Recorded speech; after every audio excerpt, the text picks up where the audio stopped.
All right, we're live.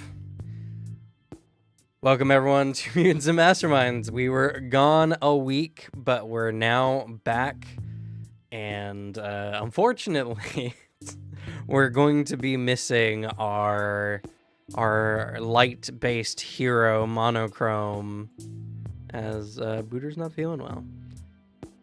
Nerd. We don't need him. Can fight people just fine. What if we do the Superman story of like Superman takes a day off, Yeah. crime stops for a day. That's it. That's the session. Goodbye.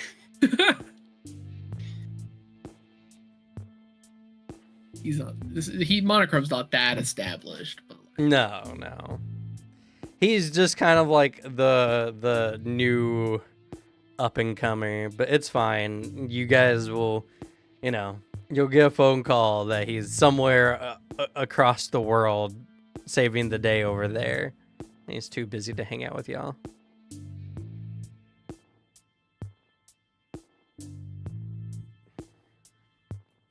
But it's fine.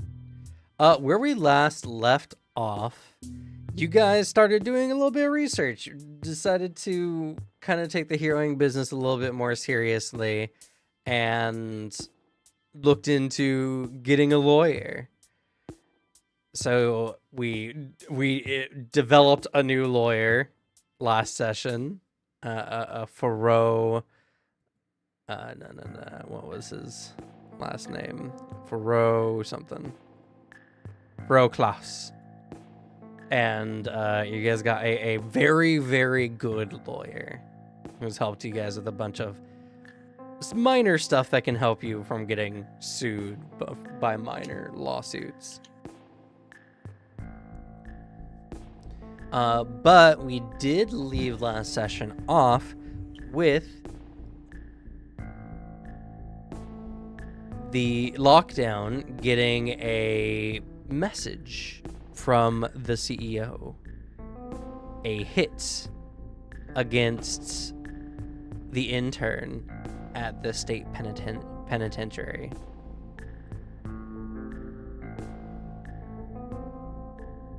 yeah.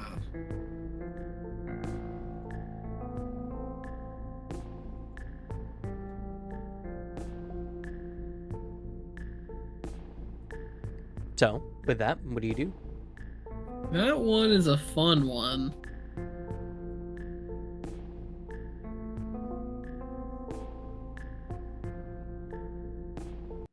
I like just received it.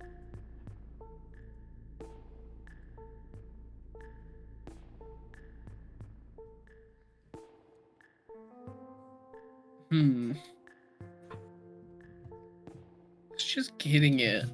It's thinking about what angle to play because like his thought is the first thought, I mean, he even got the answer in last session, was like how much money he'd get. The money was decent. That is a fun one and something that is genuinely tempting and is a hard thing to look away from. And the other aspect of it is the fact that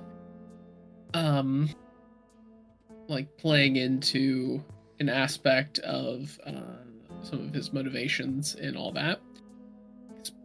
Some of his two of his own like motivations is the fact that he is actually monetarily motivated, but the other one is really doing his best to make sure that he is his identity and his personal life is really locked down. And one of the things he does not trust is the fucking CEO, and the idea of him having something. There's a fucking game here. There's something there's something here. I think he spends that night just trying to attack the problem. He's like, what route is he going at? I don't trust this job. I don't trust it. I think he's trying to play at something.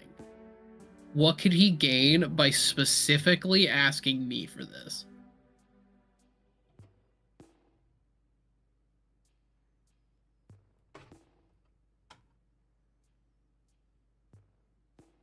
It's a good question.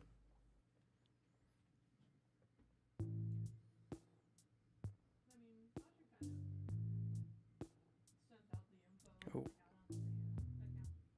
It tends to go through people pretty fast.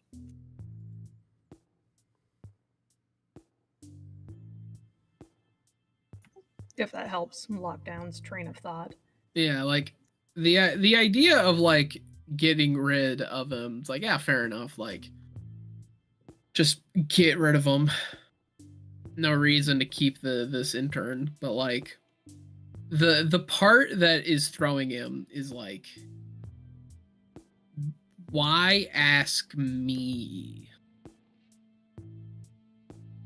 And like he goes full like Always Sunny Pepe Sylvia in I think his little like workshop. He's trying to put the pieces together because there's some parts of like, would this link together some aspects of like give him information on who I am? Like, would he be able to trace some aspects of my financials? I got a pretty good lock on that. Pretty tight. Is there just the idea that he can hold this over me in some way?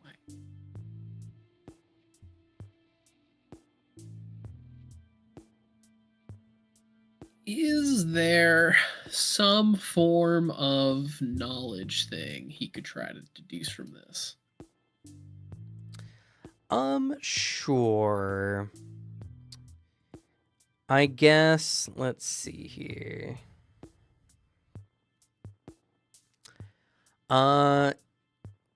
You could attempt to insight this check.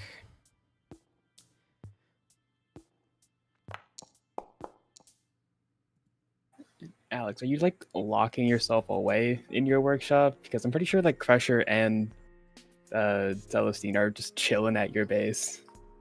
His workshop is like his, like, you know, kind of his room. So unless you'd go to his room, but like you might walk in like as he's figuring it out. It's not locked, but he is 100% pacing, and there's just like shit hung up on the walls as he's like fucking wife beater shorts, helmet on, like he always has the helmet on.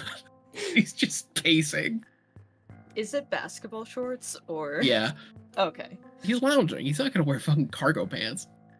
He's not a monster. What color basketball shorts? I like that like dark blue that like you look at is like, is that black? No, it's like a dark blue. Mm-hmm. I would say Okay. Sasha would also be hanging out as well for all of this. He's like, well, I got nothing else to do. Yeah, fair enough. Not the red basketball shorts. Oh. I've not seen red basketball shorts.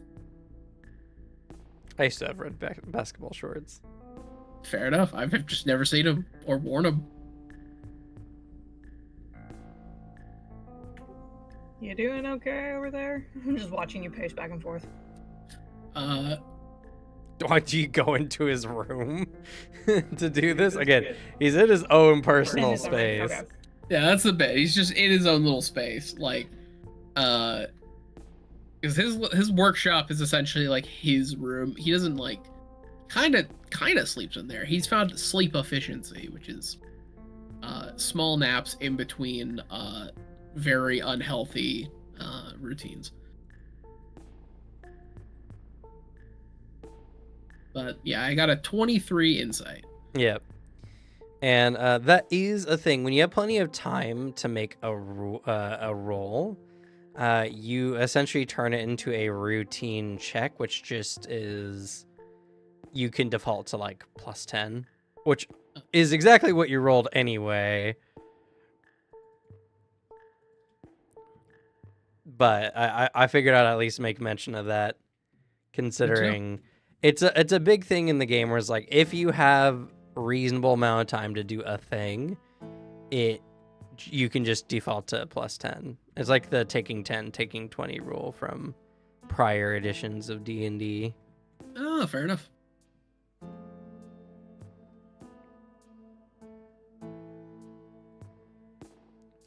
With what you got,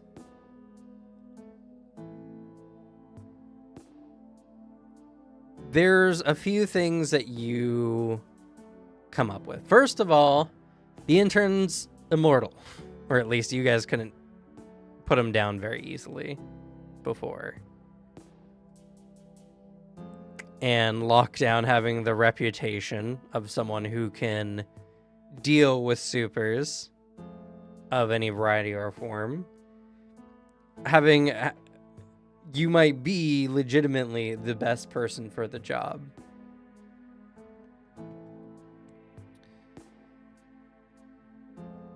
Though, there's also the obvious trap that if you're discovered to be the one to do so, because up until this point, you really haven't, like, executed any heroes or anyone of particular note. This might be, a hindrance for any future hero work you do in the future.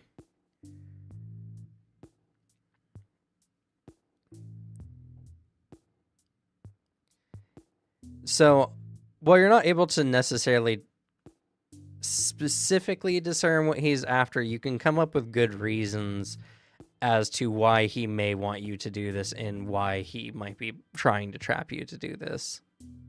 Yeah. Like, I there's definitely a lot of already flags that are popping up of, like, trying to tempt the dollar sign. That Lockdown is a guy who would legitimately be good for the job, but also he has the reputation. Another thing, I yoinked part of his, like, character sheet, that he will just do this shit for money. Yeah.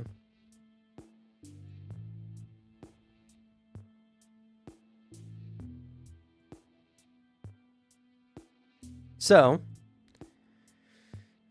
unfortunately, with the level of insight you have, without any further investigation or other clues, this is kind of the problem you come up to. There's a lot of pros and cons, and you may be able to come around some of the negatives. Like, if you were able to do this in a way where you couldn't be, viewed, then the only thing the CEO could do to trap you would be to reveal that he put out a hit on someone, which wouldn't necessarily look good for him either.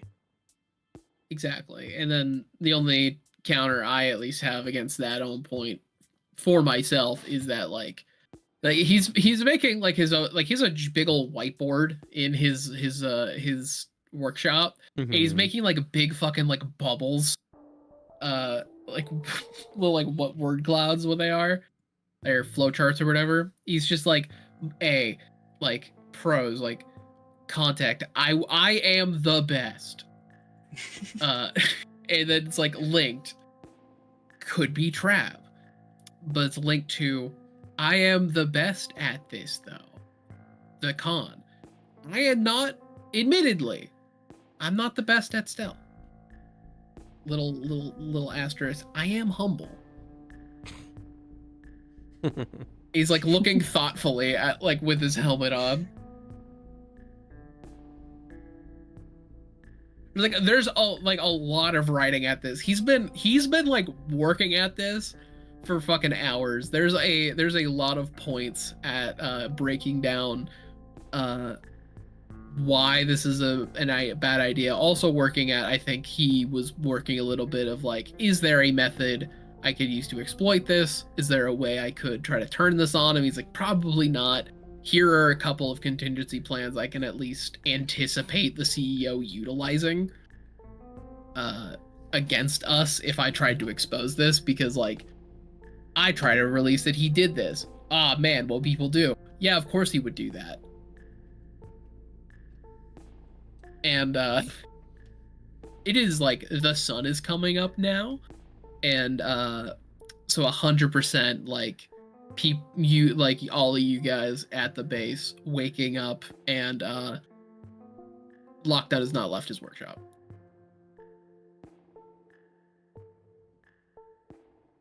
Oh, hey, Carl made some donuts. Are you good? Everything all right in here? Yeah, they're fine. Yeah, it is a giant whiteboard, a lot of shit. He'd not turn and like look back at you. Ugh. As he adds like another aspect of it, that is just like teleport, like question mark, no proof I did it, like underlined, but then like con, no proof I did it. Then he like steps back. I take a bite of my maple bar.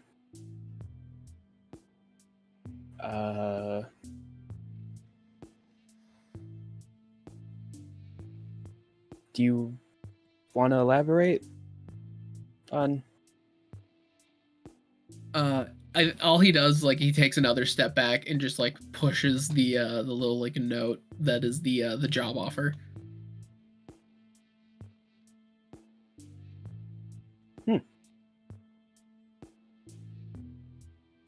Oh. Are you actually considering it? I'm considering every angle. I wouldn't normally, but the specific person asking makes me think that there is more going on. It's fair. Do you think we should talk to Thoreau about this? I The lawyer? believe he would come to similar conclusions. Largely conclusion 3, as he like points to one of many little like flow lines. I think the one he would come up with is that this would legally get in the way of the work we're trying to do, which is a possibility of why I was being contacted. Besides the fact that I am, as he points to reason 1, he does have different flow categorization. Is that I am the best at this and I would be the best person for success.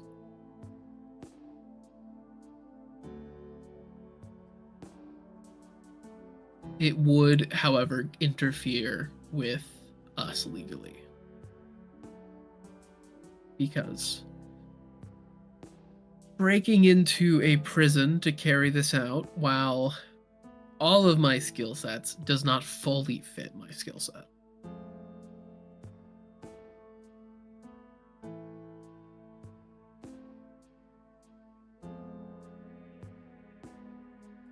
Yeah. While that's going on, Sasha's like just passing a coffee over to Crusher. Like, you really need this. Honestly, I was kind of just talking about seeing if we could turn this against the CEO, this job offer. I've been also considering that, as he takes like a step left, as there's these separate other lines. Oh. Sorry, there's just so much going on. I have my categorization system for it. There's some possible angles, trying to see some of them. Trying to get to the intern, I see some possible, maybe, issues. Getting to the intern, letting them know about it, getting him to turn. He's currently already in prison. Wouldn't be much help, I don't believe. There's the part of trying to utilize this hit against him in some way, but I don't believe that would make any form of major dent on him at all. Because he could simply just deny it, or really anything. There's nothing majorly tracing this to him.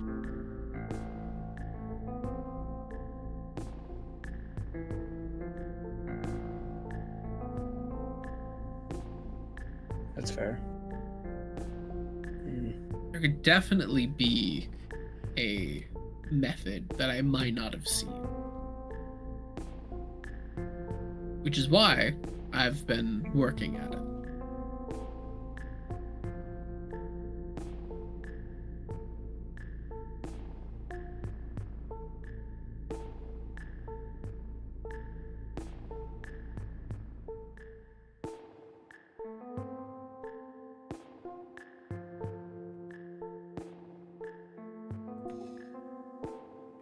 Hey Celeste, when you're done, did you want a sandwich? Frankie went over to the fast food and got us some breakfast sandwiches. The Jimmy John's. That was like a McDonald's or something. There's a McDonald's that's 1.8 miles away. Carol made donuts. Yeah, but you need protein too. No. Well, some of us do. Some of us can't live on sweetened goodness alone. I live on protein at least. And then Crusher's flexing his muscles. Just passes you another sandwich. Yes. I'm assuming the conversation will be loud enough for us to hear this. You probably like the doors opened at this, so like I don't you know, guys how far feel away free would to we walk be from in. the kitchen area where we would be eating.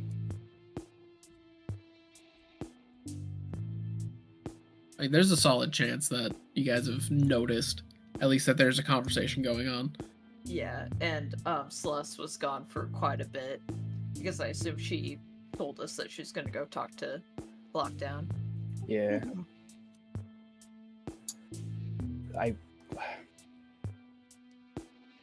This is too much thinking for this early in the morning for me. I will say What time is it? Coffee? Sun just rose, so like, Oh, yeah. yeah. It's like his lens. He like looks over, like sees that there's light. The lens slightly transitioned.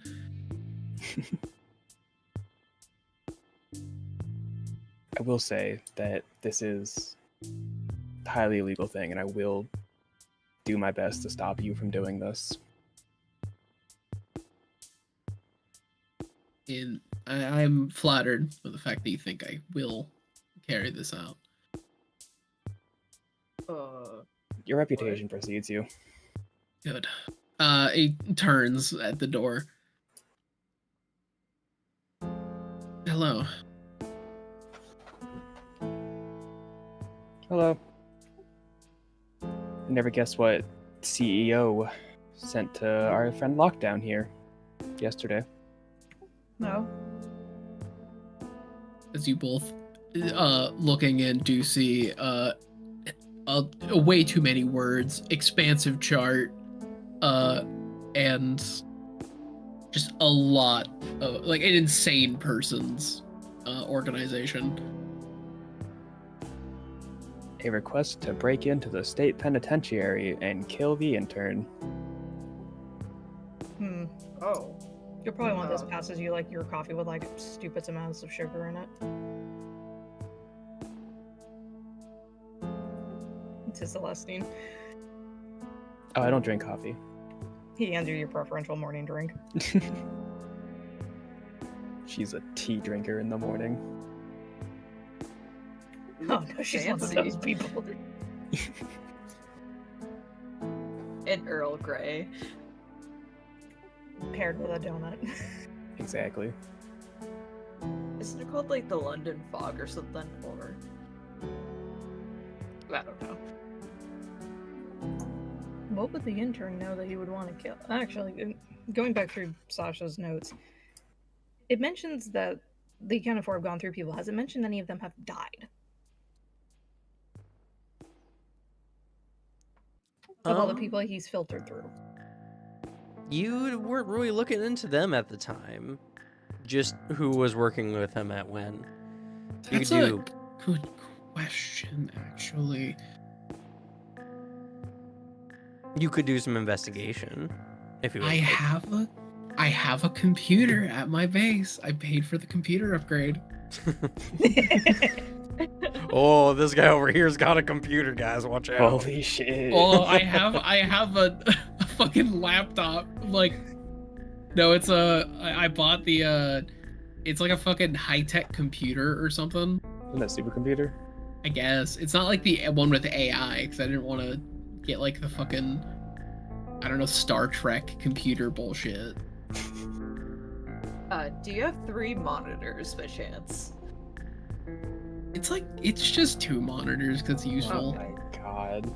I don't need 3. That's excessive. You're not a tech guy.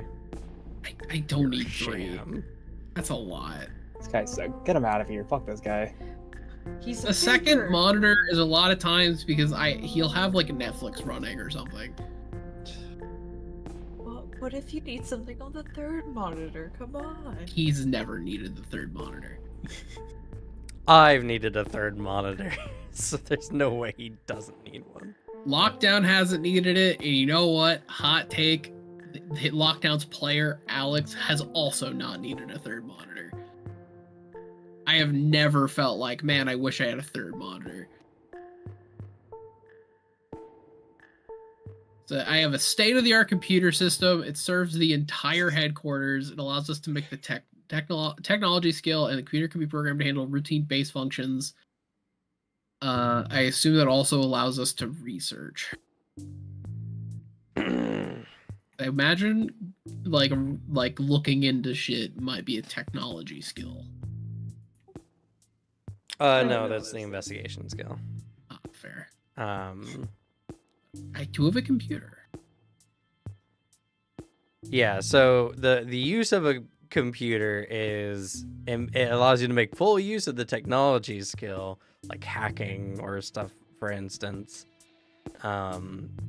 And also it can do things like you can't really have a defense system without having a computer. That's true. I do also have a defense system.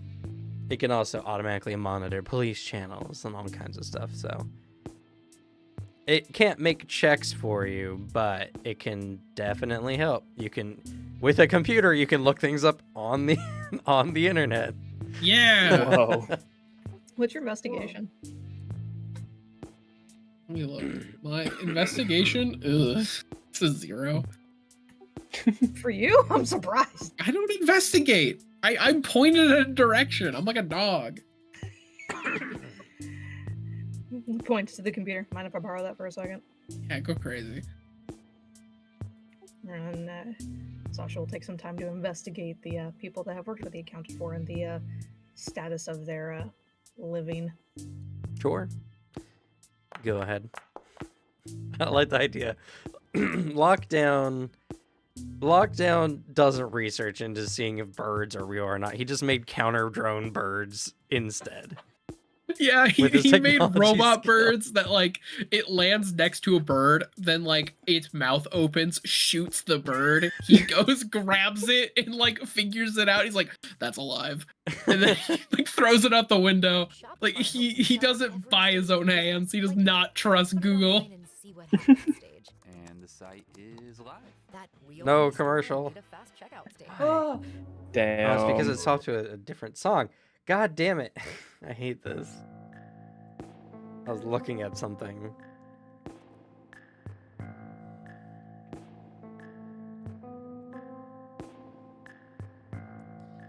Alright, that's a 21 investigation.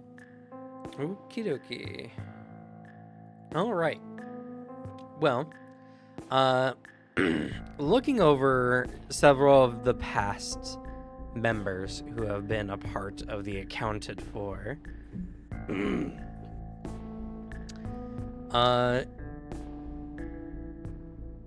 many of them have been interred into like the state penitentiary, and there's a strange case of several of them perishing, oftentimes accounted to villain on villain crime, which is somewhat rampant in the state penitentiary. but pretty much several of them, not all of them that did get interred, did end up dying. What were the ranks? Oh, goodness. Gonna make me come up with some names now. Okay. Not that we don't need to know the names. I just need to know if they were the intern, HR. She said ranks. Oh, no, there's no, like, the names are more just villain names, whatever suits them best. Okay, so there wouldn't be like an HR 2.0 or anything like that. I mean, possibly. It's just there's no, like, there might have been one, like, coffee boy or something, you know, or the bouncer, stuff like that. In all the ones that have died, are there any similarities? None that you could tell specifically.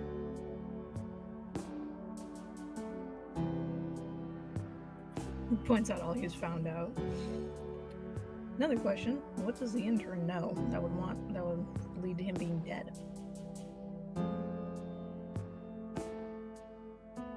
It's a good question.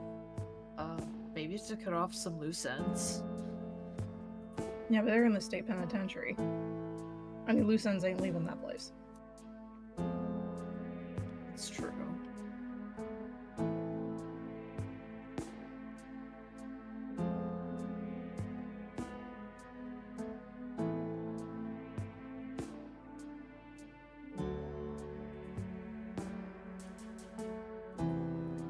What would an intern have access to? The CEO would not want them to know about.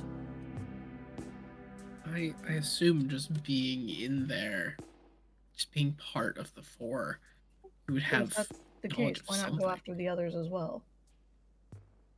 Because we technically stopped the one that was HR as well, but he's not a target. Do we know the status of those others? With the research roll, it's easy to see. They were definitely fined for minor acts of terrorism, but none of them did anything outwardly hostile besides the intern who did hold someone at, weapon point. Yeah, that's it. So he's just the only one who's actually arrested. Correct.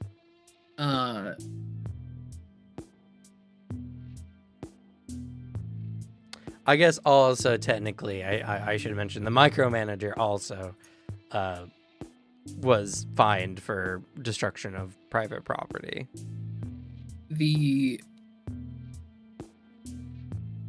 And I assume there just straight up has not been a case of one of the accounted for going to prison and then serving their sentence and leaving. None currently. Most of them who have been interred were oftentimes for violent crimes. The bouncer, for instance, broke a man's neck. Oh. Non-fatal, but the person is now a quadriplegic, so.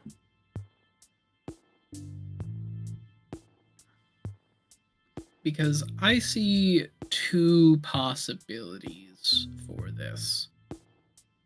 There's the possibility that could be exploited. Possibility that being part of the accounted for means that you have access to information. Because you have access to information that now that you're not a part of it, they don't want to get out. But that information could have been released before the actual imprisoning. The second one is the idea that the punishment for a violent crime, which really does not fit their MO at all. The real punishment is they kill you. I mean, if they make it look like an accident, technically, legally, it's not their MO. Exactly. Because these guys died of villain-on-villain crimes in the state penitentiary. They don't like anything that legally can come back to them. Everything has to be very clean. And these all did something very sloppy. And so this is the punishment. In this case, I would be that punishment. But if the others died on villain-on-villain crimes, why send someone outside the penitentiary? Well, that's just what it was reported as. I assume in this case, I would be reported the same. Though everyone who has been turned into the penitentiary have not been killed. Of the 7 prior cohorts of the CEO, you know 2 that are currently out, which is HR and micromanager. 1 who's been recently interred, which is the intern. And of the remaining 4 that he's worked with in the past, only 2 of them have been killed in some form or fashion. The bouncer and The bouncer and the accountant. What did the accountant do? The accountant, if you do some looking into what the accountant did, during one of their jobs, the accountant had struck several people in the temple with a stapler, some office supply thing. Apparently, he had some kind of ability that gave him supernatural vision that allowed him to calculate like trajectories and everything like that. He did severe harm to several people, knocking them out and causing some brain damage to several individuals.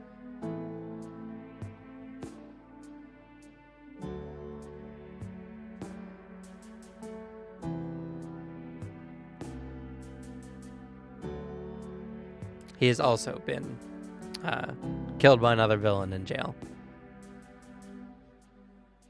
Or so the report goes.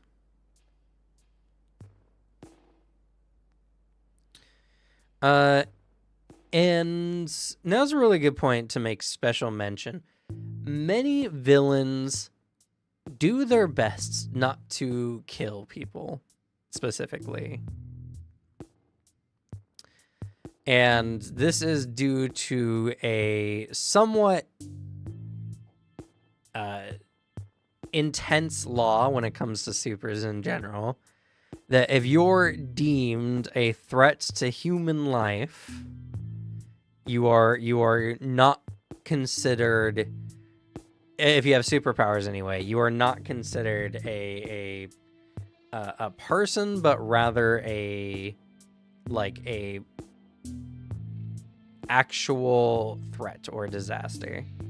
And any supers that kill people specifically oftentimes are given the death penalty without question.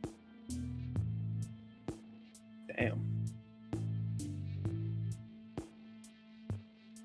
Because you are deemed too dangerous to keep alive. Damn. That's funny enough. It's smart. Funny enough, like Captain Cold and his supervillain crew actually have like the same rule for the same reason. Because in his crew in DC Comics, he will straight up like kill anyone on his crew that kills somebody in one of their jobs, because like the way he puts it is, if you start killing people, the superheroes are going to snap back harder. If all we're doing is robbing people and doing minor crime stuff in their eyes, we're just kind of a fun threat. We're not actually causing problems. Like there's a good thing for them to all do. It has caused controversy in the past, obviously, especially because not everyone killed by a super is necessarily, or not every super who's killed someone is a villain.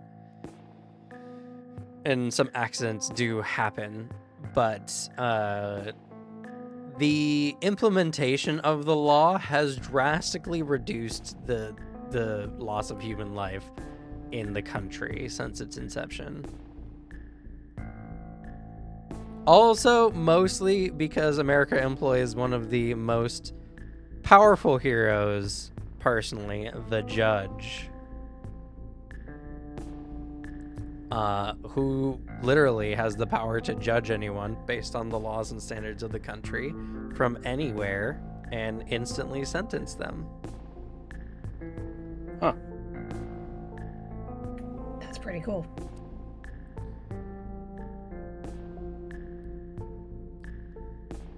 Other countries have deemed this individual a worldwide threat, though, so that the Americas are only capable of using him in situations where, loss of human life is a major concern.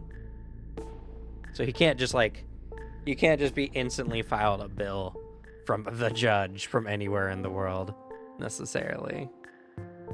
But if you kill someone, there's a good chance that you just die, Death Note style.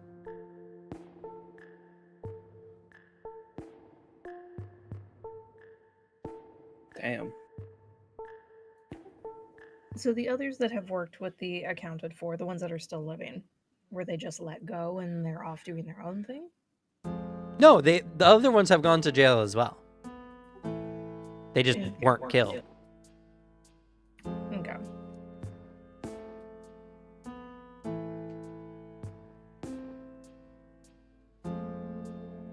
Pretty much the only ones who have left the accounted for were ones who did particularly dangerous, violent crime, either by accident or what have you. But only 2 so far in the state penitentiary are dead. The other remaining 2 are alive and are currently serving their time. And considering that the CEO hasn't been active for all too long, the last 7 years really, they haven't had the chance to serve their sentences. Did they have a long sentence or a short sentence? Most violent crimes range from 10 to 30 years, depending on how violent. I'm curious, what did the intern get? Currently, he is serving a 10-year sentence for endangering a citizen. Okay.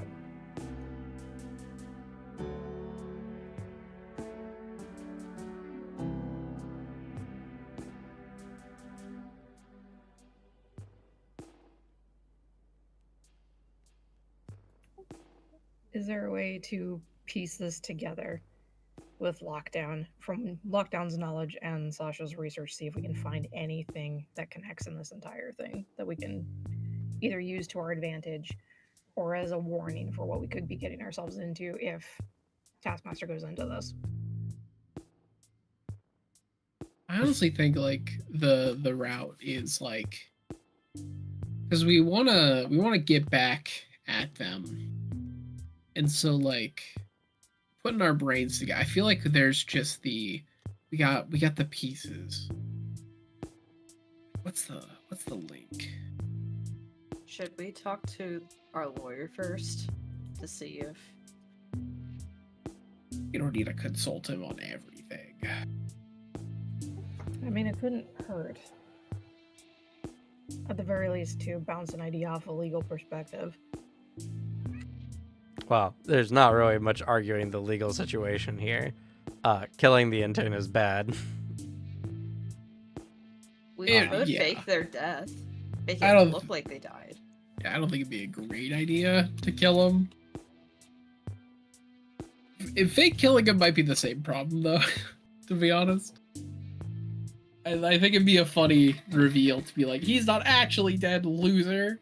But like that just means like, well, you're under arrest for breaking him out of prison. It's like shit.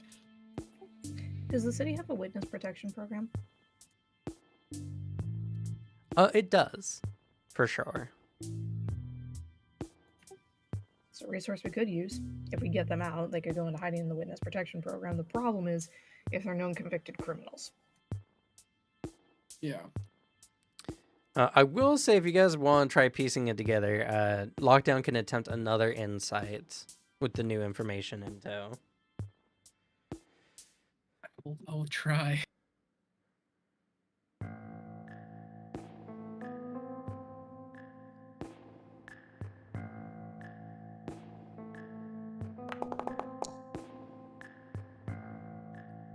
That'll just be a 23 again. Yeah. I'm like considering. I feel like this could be a fun thing to do. I want to like hero point it. Could hero point it. Worst case scenario, you get a 10. I think.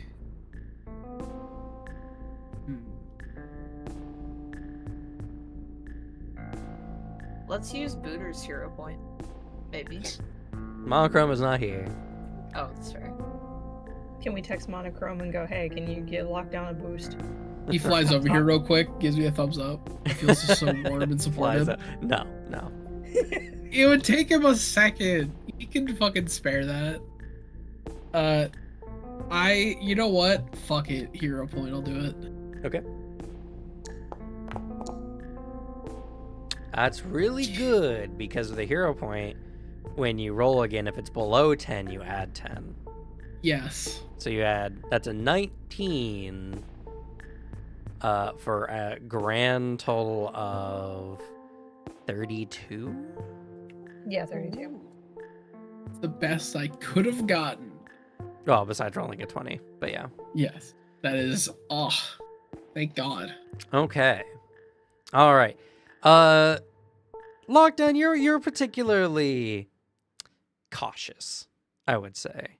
You're an individual who your line of work is inherently dangerous, and not just in the way of like normal, I guess, hero anti-hero work is, but more in the way of like you never know when you are going to get back, especially because you kind of have a spotty reputation of loyalty. So you start asking yourself some questions. You start trying to put yourself in the CEO's shoes. If the intern knows something, what could he know that could hurt the CEO, who seems so, intent on playing by the books while still kind of cheating in his own ways? What would the intern know specifically that the others may or may not have known? What does the CEO get for dealing with the intern? It seems like there's definitely some pieces missing to this puzzle. It's very possible that the intern, like maybe the bouncer and the accountant, learned some information about the CEO that they weren't supposed to know. But you do know, especially when villains from villain groups are interred, there's always some legal buff in there trying to like squeeze information out of them to, get their other compatriots in. A lot of that would have already been done by the intern's like internment. Yeah, like that happens like before sentencing. Then a really interesting question comes to mind. Like as you're describing this, like as he's like thinking, he does like a bit more pacing. Like Celestine saw, he came in the room. He grabs a little remote, clicks it. One of the side walls to his workshop flips around. There's another whiteboard. He is writing this all out and like piecing it together. Looks at one of the other minions and just like, how many of these does he have? There's always another. There's so many. Did he tell you about the pocket whiteboard? Wait, what? There's a pocket whiteboard? But a really interesting question comes to mind. The CEO's whole thing is kind of getting like big market shares of big businesses in a sense. What businesses does he have control over or ownership of? At least a majority.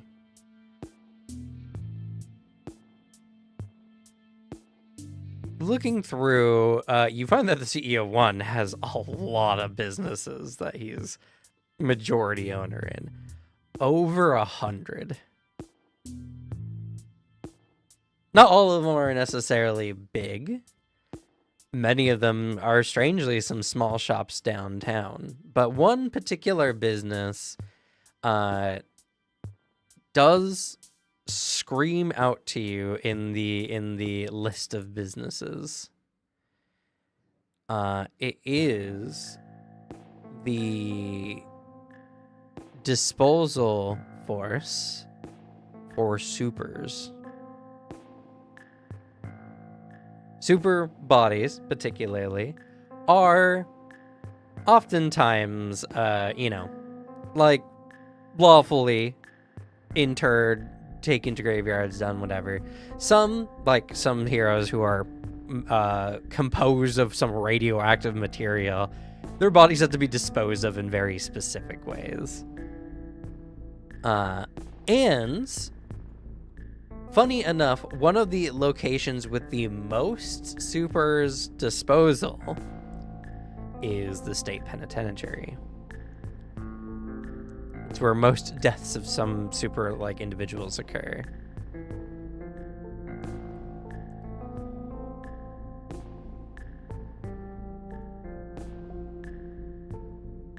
That's interesting. And most villains don't have the same kind of rights, especially ones who commit violent crimes. Many people wouldn't necessarily be upset if their bodies were like used for scientific purposes to understand superpowers more. And while that's probably rather a lucrative business, it doesn't seem like the CEO is doing this to like just make an extra buck with interring another body necessarily. Though that's always a possibility, I'm sure. There's something very specific about the individuals who are turned in. The bouncers' powers were based on a superhuman physicality. Skin that was incredibly durable, enhanced musculature, all that kind of stuff. The accountant had ocular powers, able to perceive and see and think at incredible speeds. And, well, the intern is just immortal.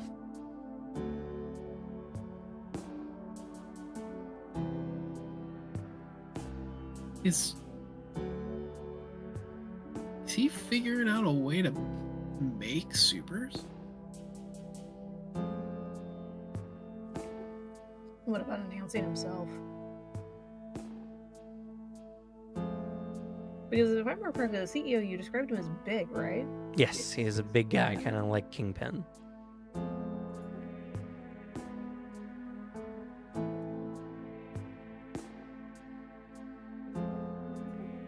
Either enhancing or building supers, but would that be him, or would he just be a supplier?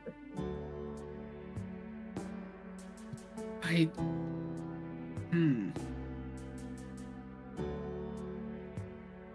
don't know if there's a chance it could be for himself. There's no evidence going against it. But is he enhancing people, and then this is to ensure that that specific secret doesn't get out?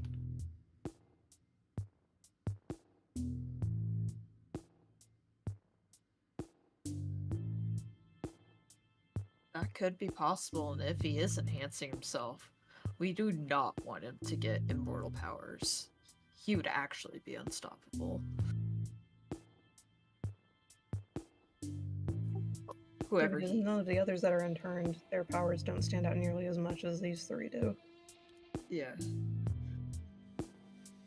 And for Lockdown, some information based on the setting that you would know particularly, especially with your ability to kind of knock out some powers. Powers have a wide range of how they manifest in individuals. Sometimes they're gained by some accident, someone who fell into a vat of radioactive fluid, bitten by a spider, all that kind of stuff. You fall in a vat of really anything, you'll gain that power. Sometimes, yeah.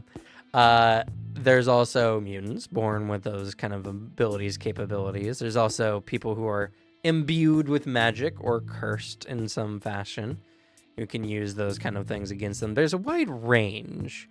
And up till this point, the ability to harvest superpowers has not really gone well.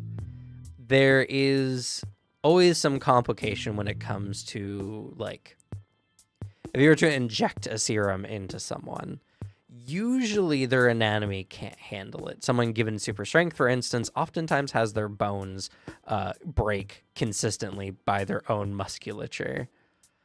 Someone who is given, like, flame powers oftentimes just burns their arms or hands away because they don't have the resistance to flame.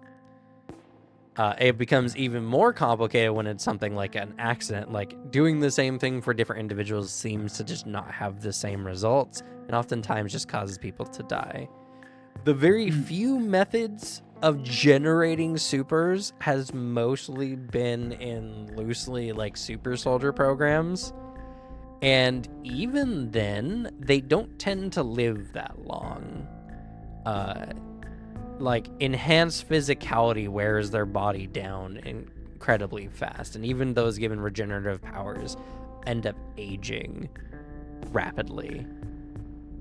Going from, being in their prime in their 20s to being in their 80s in just a handful of years, if the power is overused. What if somebody with superpowers already tries to, like, experiment and try to get other powers themselves? That's a very interesting question. Oh shit, yeah. Because while that is not super common, there are a variety of, like, high profile, high intellectual villains who have done similar things. More often than not, they were unable to do it, or they were in deep research processes of it. But the physicality of supers in general range wildly. There could be someone who has the capability of accepting other powers, at least of some types specifically.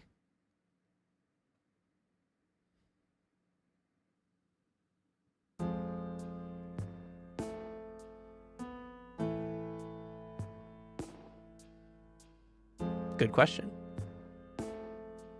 Thank you. You know what? Take a hero point, Lockdown. What? Lockdown or Crusher? Or sorry, Oh. Crusher. What the fuck? Oh, yeah, that is. I was was like, what? Man, I was reading Lockdown's name at the time I said it. Crusher. good job, no, Lockdown. They Great deserve. line They of thought. deserve. They deserve that point. That's a very good question. While this is going on and watching Lockdown go over the whiteboard stuffs, Sasha wants to contemplate the process they went through and how their powers came to be. Okay. Would that be an insight on myself? Because I don't think there's a recall knowledge kind of. You can decide what you know about your inception or not.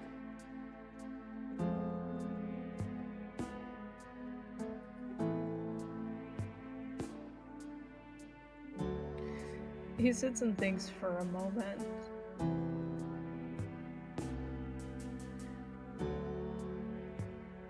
And looks over at Celestine.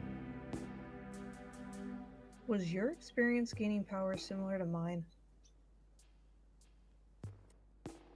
I would assume so. I mean,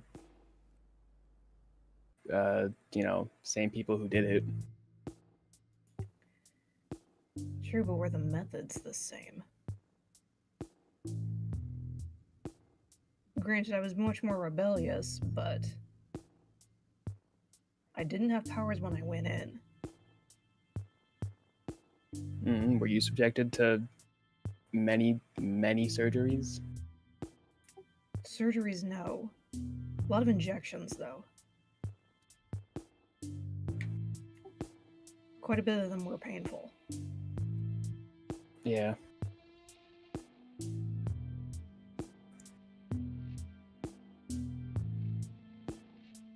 Yeah, kind of the same. Remind me again what your family does for a company? They do a lot of. I mean, their main stuff is, like prosthetics and like getting that to interface with the brain. But they've done a lot of research on the body and how it all like interconnects with each other.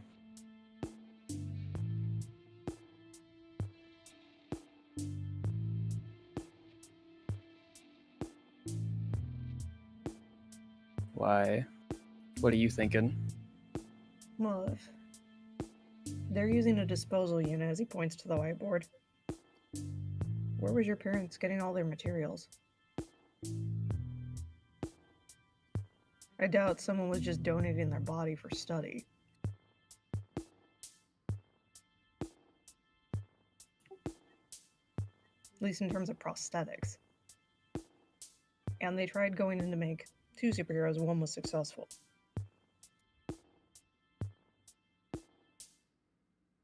I'm not trying to insinuate them specifically, but maybe someone along the same lines.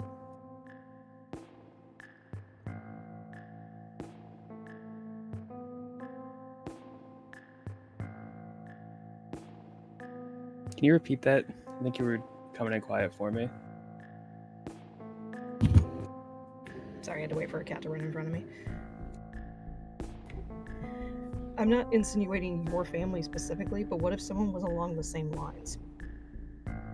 Your parents sought to create a hero. They created you.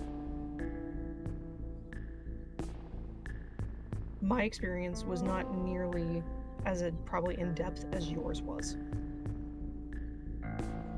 Maybe there's another company, or maybe they counted for themselves, doing something similar. Trying to build a superhero. Or a villain.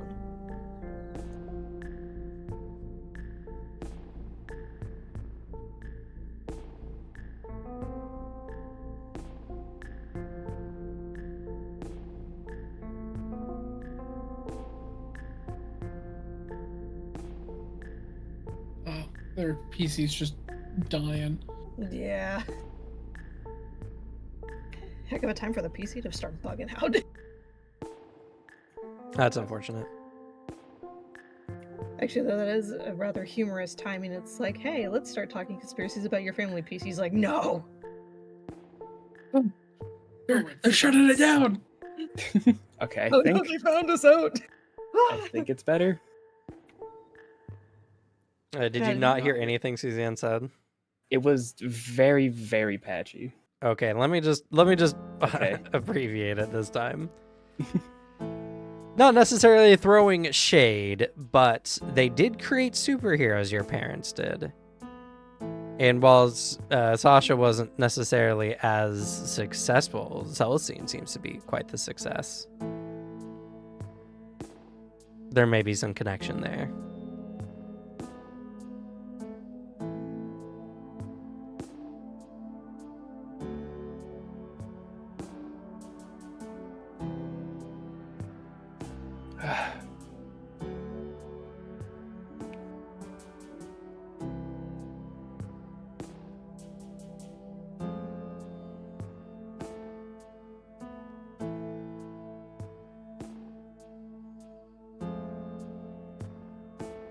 just like emotions are washing over her face right now. She's seems deep in thought.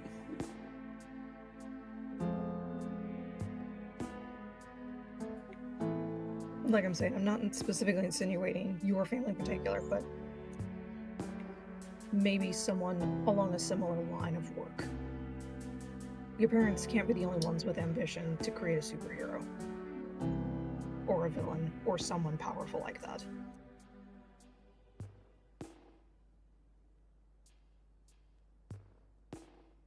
It's true.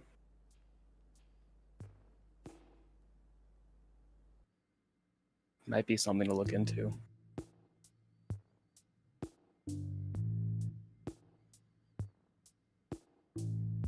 Or maybe they know people, possibly.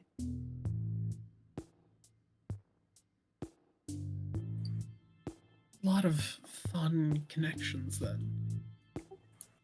Does the disposal company have any connection to anyone? The CEO. Other than the CEO? Any like businesses outside that seem to use it more? Well, like I said, there are a variety of supers that do need to like be specifically interred differently, like if they have radiation powers or their bodies are just made of hazardous materials. There's also, probably some science labs out there that are researching supers and their bodies and makeups and such. And so, it becomes a very tangled web. And if you do look into it a little bit, it just starts getting complicated. Because it's like, well, the body might go to like a certain place, but you don't know if it goes anywhere else, for instance. Most labs, especially those who do any work in biological stuff, can always purchase from certain vendors research material or be sanctioned that material by the government if what they're doing is something the government wants them to be looking into. It gets a lot more, extensive, to say the least. And you could also hypothesize as well, most major cities, especially like in the US, probably have similar structures, and people could just order materials from across state lines. Doesn't all have to necessarily be connected. So it is hard to find, for sure. Many of the companies directly related to the Super's disposal unit are mostly those that work on, ensuring that their bodies aren't hazardous or are dealt with in a specific way. Even like the city of Emerald City itself has like a special program for helping to inter those who, might not have done violent crimes or might have a family that wants to inter them and to ensure that their bodies aren't grave robbed, because grave robbing super bodies also super popular to do. So it's just, there's a lot. It's really hard to find at this point anything that's not directly connected to this. The only reason why you guys found the CEO is he just happens to be majority owner of the company. When did he become majority owner? About 7 years ago. Around the time the accounted for just became a thing. Mm-hmm.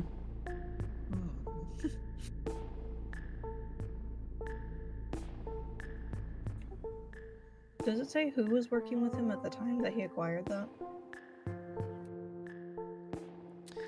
You could do some research, and the accountant is one of the ones he was working with at the time,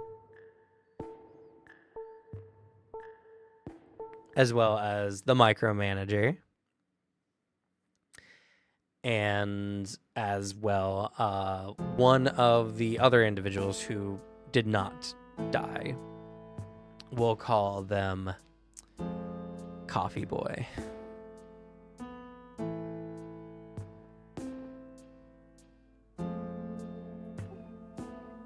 So the accountant just pulls out a piece of paper because he's not writing on Lockdown's whiteboard. Thank you. That would not be okay. He It's has my to whiteboard. get backhanded very hard. I don't have a lot of them. Pulls out a piece of paper. The accountant was here for this one. What was the bouncer around for? The bouncer. So the first crew were around for about a year or so before a particularly rough fight with the at the time. Oh goodness, what were they called? Bum bum bum bum. Booklore.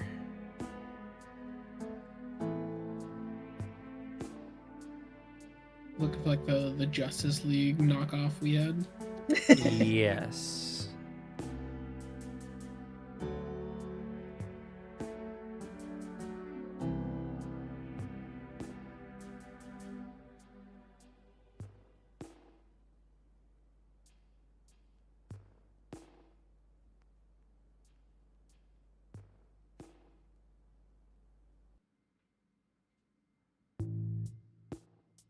Let's see.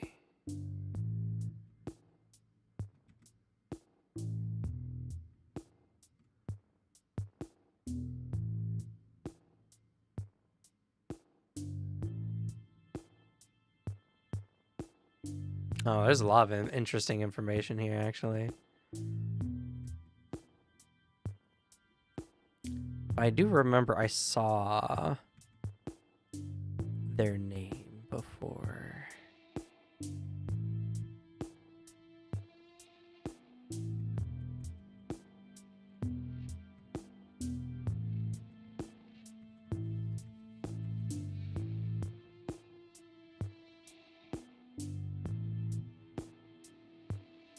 I think it was like the Freedom Force or something. I don't know.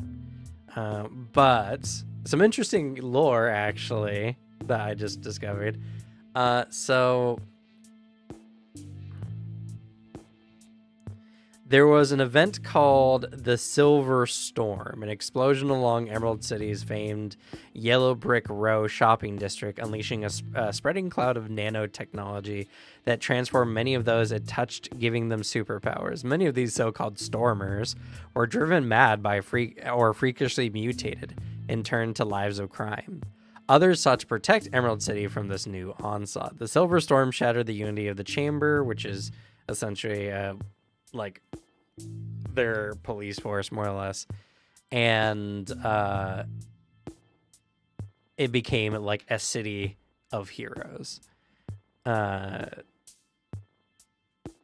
There's also been the Xenogenes. It's been a site of alien visitation in the past, and discarded alien technology with biosamples can be found in the area. There's also the Viridian, those who are shaped and changed by a rare mineral, Viridian, strange crystals with supernatural powers. There's also the Cryptid clans, home to the clans of aliens, fae, freaks, and creatures of myth, mystery, and some others. And then there's also a budding super science group of villains and heroes.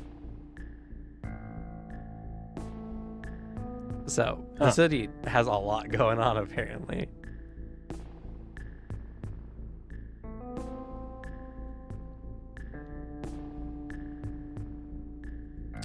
But anyway, we'll just call them the Freedom Fighters for now until I found it before super fast.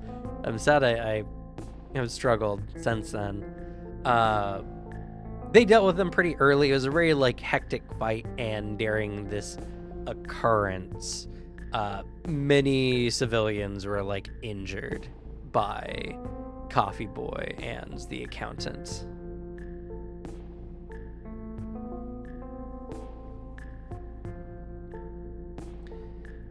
In which case, you know, that iteration went down, and shortly after, probably a few months after, the bouncer and the other unnamed accounted for member joined the group.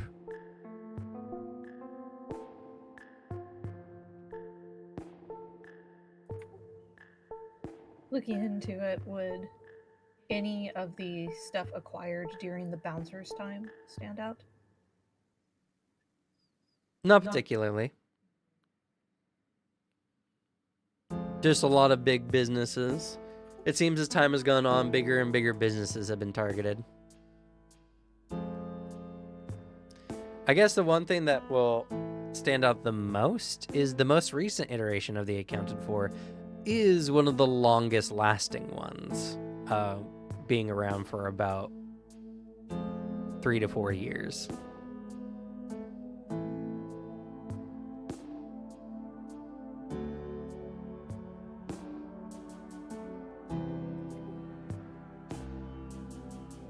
What was the biggest thing that was acquired with this newest iteration? You know what? Funny enough, probably the Comcast part he just got recently. Okay. Dang.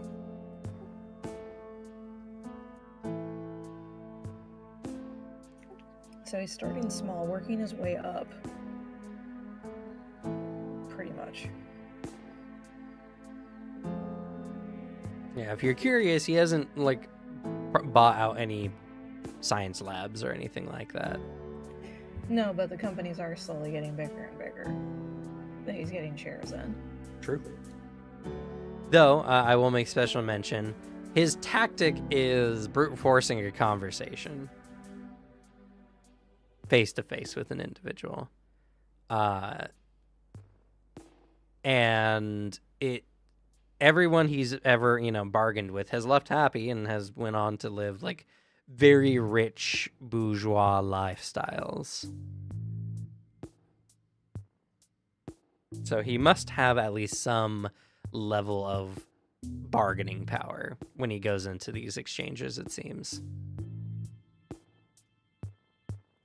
Though, when you're potentially earning revenue, or at least stock prices for an ever-growing list of businesses, he's probably got a lot of money to swing around as he needs.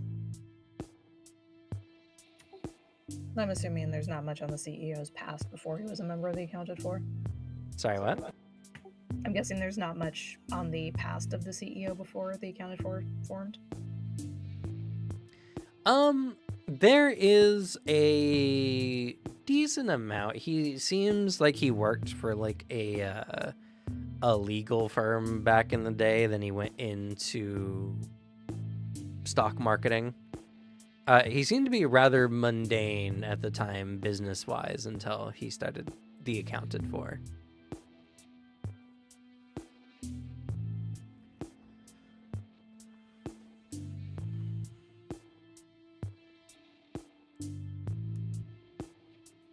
Another question. Can people be visited in the state penitentiary? Sorry? Can people be visited in the state penitentiary? No. So the only way onto that island is pretty much you would have to be transferred as a new incoming villain. Or, working for the state in some form or fashion. Or illegally break in. Or, teleporting in and out. Yeah. I can teleport short range. How far can you teleport, Crusher? Let me double check. Or I could teleport somebody else 2 miles. Just right into the water. It's a one-way trip for one person. I mean, they could teleport themselves using your attack. Like, yeah, just one way. Well, actually, I think because it's an attack, you cannot teleport yourself with it. That's a caveat with teleport attack. Just point it towards yourself. You can't do it. You can't do that. Yeah, it's a caveat with teleport attack. That's lame. It's to get around the fact that it's changed how it works. I will say the shortest teleport range.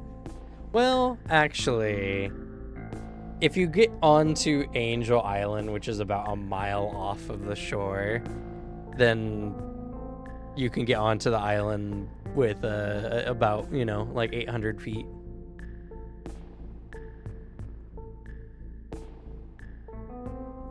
What's on Angel Island?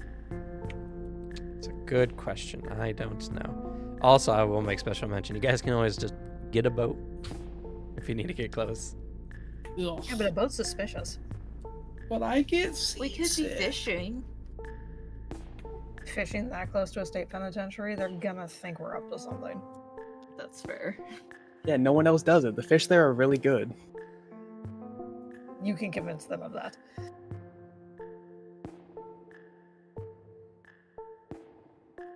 The question is, do we get in and try to get the intern out and hope he's willing to answer our questions? Or do we try to fake his death? No, that wouldn't work. We couldn't fake his death. Because of the disposal. Also, he's just immortal.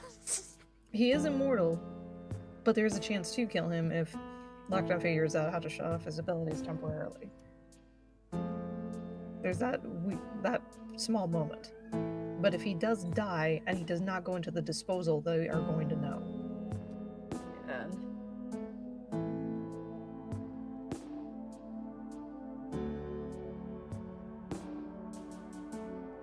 Like, listen, if anybody could kill the intern, it's me. Because as the whiteboard says, I am the greatest.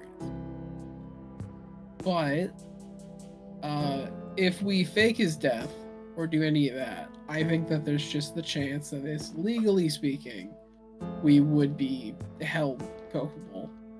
If we're going to do any plan like that, the only possible way would be in a method that leaves us completely hidden. Because I would not be surprised if he is currently prepped to just be like, pay off some people working at the prison to be like, hey, point a couple cameras at this intern fella. Point a couple extra cameras. I got a hunch. Just to be safe. Like that's my current little feeling.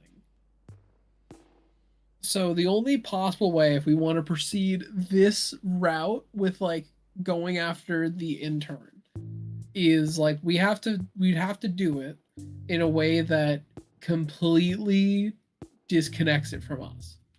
There's no way it can be tracked back to our identities. Though, with all of this, we have leads that are not intern related. Also, I found out Angel Island is actually a large bird sanctuary. Whoa. we could be looking at the birds. That's suspicious. Yeah, I don't feel super comfortable going the whole prison breakout route. I'm gonna be honest.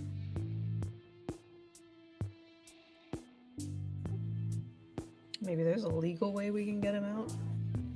The problem is, if we do that, we might have to pursue a court case against the accountant for. I just hope that he's willing to cooperate if we can get him out. I think if we're going to play this bigger game against him, I think the absolute best thing that we just got is information tracing for all of this. And I think I'm not against leaving ships down on this intern, because my priority is ensuring that myself and my men are completely safe. I cannot rely on the fact that in taking any aspect of this job, be it an attempted double cross or an attempted pursue of whatever, even our own group's plan, that this is going to backfire in some way. But if we take this and twist it in a completely different direction, there's a way we could subvert it. And that could be a method we get out on top of this. That's a plan I like. And that could be just a way you, address the guilty conscience, because I guess breaking into a prison is wrong. He does big air quotes. I'd flip you off.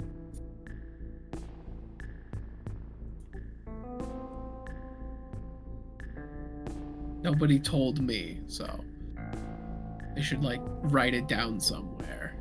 That's just common sense, which I thought you had. Just not for that kind of stuff. Next, you're gonna tell me like, I don't know, fighting and killing a superhero or supervillain is wrong or illegal, or not paying my taxes is wrong.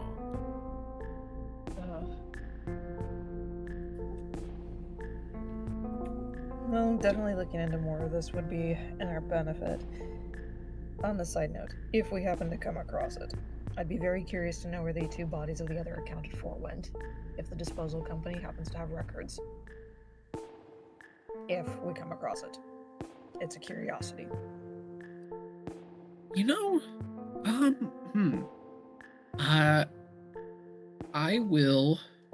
could create a little fun little hacking gizmo. Create a little funny USB drive, because I know there's a possible theory about this.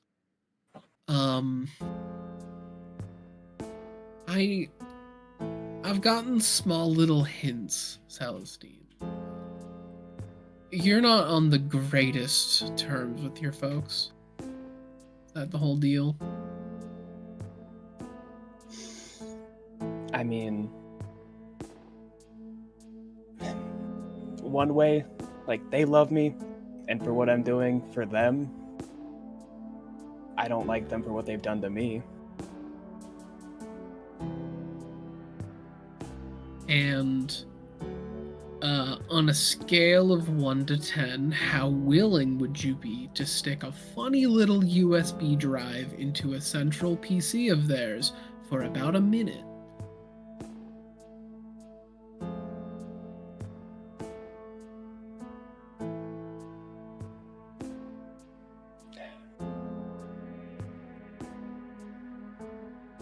What for? Would it affect your decision if you knew what it would do? It would not Yes. damage anything, I can tell you that. If it only would look for stuff that pertains to what we are talking about now, I would think on it. Yes, they would only get information for this. I can promise you it will not damage anything. Or leave anything. It'll only get information.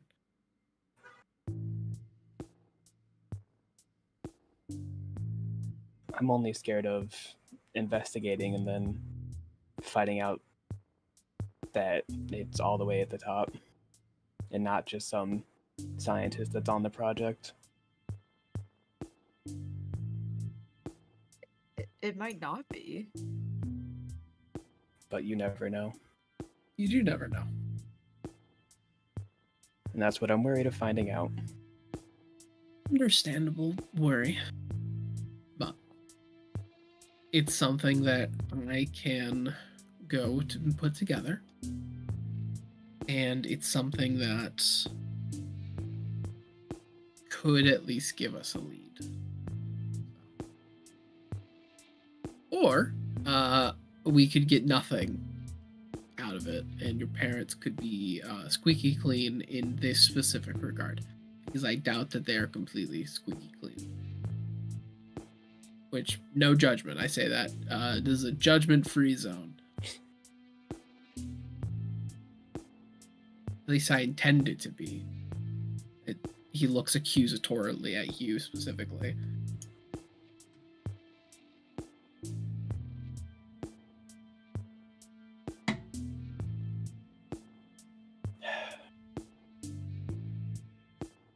If they Honestly, are...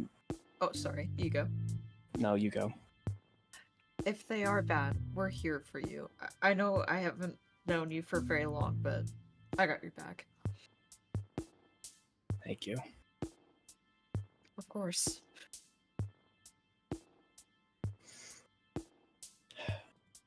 And like Lockdown said, we could find nothing.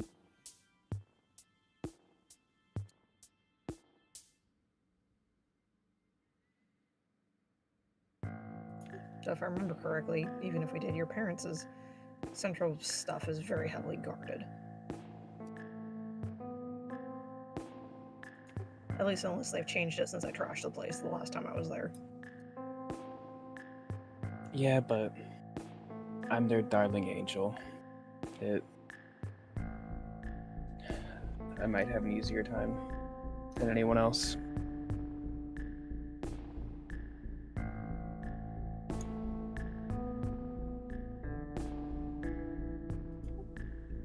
Well, that's just an idea.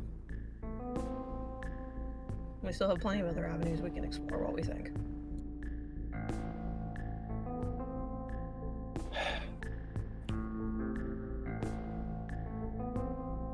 I'll think about it. Because I'm meant to go in soon anyways. More tests and shit. I just hate going. Is it gonna hurt? Or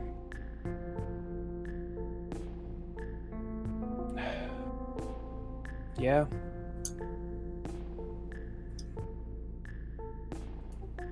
I mean, it's a routine thing. Gotta keep eyes on your projects and your family in a sense. And make sure I'm not just gonna like explode or something.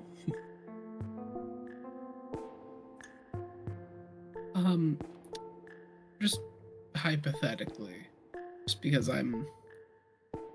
this might take a while, and I might work on something like this regardless of what your decision is. If you were to say yes, like down the line,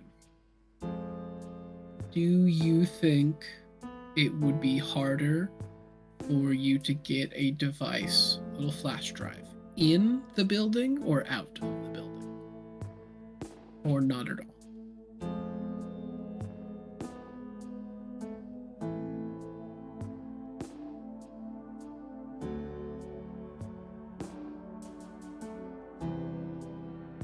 I feel like neither.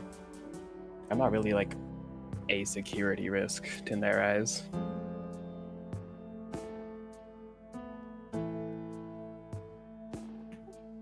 So your parents stopped having those metal detectors?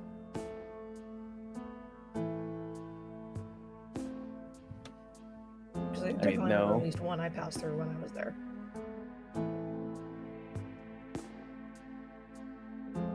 I mean, they're still there. Me having a flash drive, I'm just storing items on it. They're not going to care.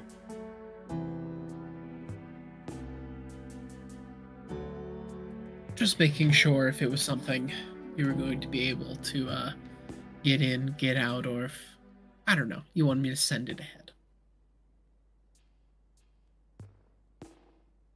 Or if you wanted me to give you my fun little teleport gun and you can just send it back. Dependent on what was easier. I mean, I feel like me having your teleport gun would be really suspicious. I'm just spitballing. That could be a fun toy, and you talk about, oh, I'm part of a cool group. Look at the fun toy I have. It's a perfect distraction to the flash drive. I don't know, but I'm theory crafting. I'm an idea man. I mean, they know who you are, and they know that you're consulting this group.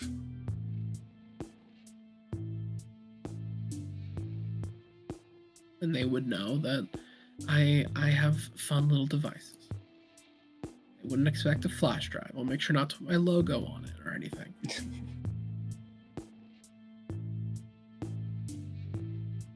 But just let me know.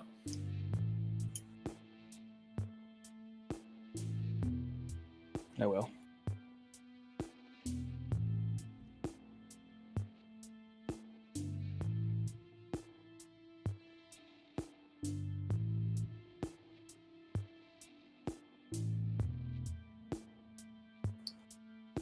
Okay. So, is there anything else you guys want to look into, or do we want to move to Celestine going into her family's, I guess, labs? Only thing would be Lockdown actually creating that little doohickey I was mentioning. Because he would literally, like, after everyone kind of starts to disperse, he would literally just move over in that room and start making it. Which is just a flash drive that he is, like, coding to scrape information and not leave a trace. Okay. I also didn't necessarily agree that I would do it yet. He's making it just because that's a useful thing to make. That's fair. Well, the And Cam then- was Yeah. speaking like I had. We are also at the halfway point. Yeah, that's why I wanted to finish up anything else before, because it seems like the Celestine thing will be the next thing. If The cell scene go decision. along with it. We still haven't said yes or no. Right. So, you know.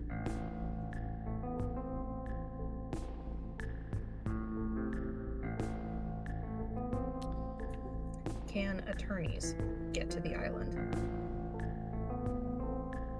Probably. They need to have a Depends. conference with any, you know, villain they're currently in an ongoing case with. Based on it's based on Phoenix Wright and Ace Attorney level, like, attorneys kind of could just show up to, like, crime scenes and prisons. They just, like, I have a badge, because they're kind of just like detectives as well. They really. Yeah, that seems reasonable, honestly. Granted, prosecutors are the ones who are actually, like, allowed on there. They're not super allowed. Like, defense attorneys aren't really allowed to be there because, like, prosecutors are pricks. But, like, it really is, all right, defense attorney, solve the crime. Like, your client's, like, innocent, solve it then. Wait, what if his rival's on the island? Oh, what if he's there? Oh, Did he no. update the autopsy report? Oh. Who knows? Is there going to be a lot of sexual tension when he does? No.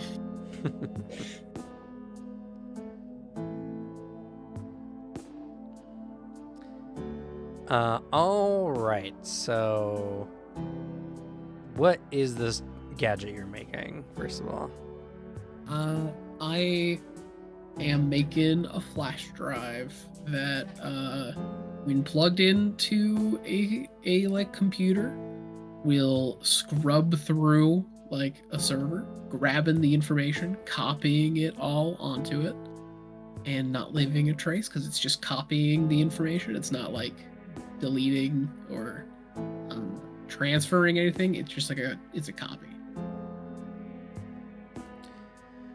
Like peak on-site corporate espionage shit. Okay. You will need to essentially. So, in order to do this, you're going to have to make a device that essentially has the enhance skill or enhancement power, essentially. Yeah, enhanced traits. There we go. For the level of technology skill you want to put into it. And if I'm remembering correctly, it's 1 power point per 2 skill points. Yes. So, the DC is 10 plus the power rank of the item you're making, essentially. And so I do need to spend power points for this. No, Okay, it's because it's temporary. that's fair. Because I was like, I was looking at my power points and I'm like, I could spend power points for this, but it is temporary. Yeah, because the inventor feat allows you to just make temporary powers, essentially. And if that wouldn't I can do it on site with improvised tools. Alrighty. Let's see. Because I know Celestine has very good technology skill, but I imagine they're not the one making the technology check in this instance, or something. Right, no, if you want the thumb drive to do everything, it has to have the technology skill. Yeah, because, like, it has to be kind of covert. I would like it to basically be my technology, which my technology skill is 14. So that would mean you would need to put 7 PowerPoints into it for a total DC of 17 on your tech skill. And that's- I'll make special mention that this can be a routine check, so you can always default to 10 plus. Oh, that's pretty nice. In that case, we're taking time on it. Doing fucking math.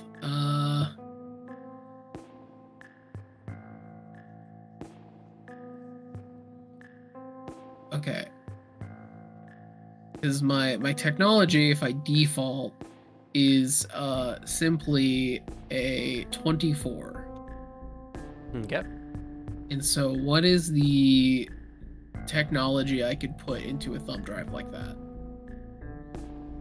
If I just take the default. I believe you'll hit cap because this is restricted by the power level of the campaign, which I believe for skills is 20, if I'm not mistaken. I'll double check though. Oh yeah, that's fair then. Then yeah, if I So just hit you a can go 10 20. PowerPoints in, and you can routine and automatically make it. Yeah, I'll do that. I'll make a really good one, I'll make a 20.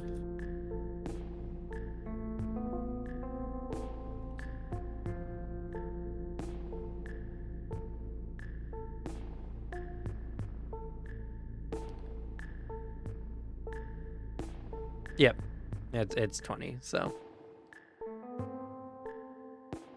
Yeah, I make a routine check and I make a little thumb drive that will do this with a technology level of 20. okay.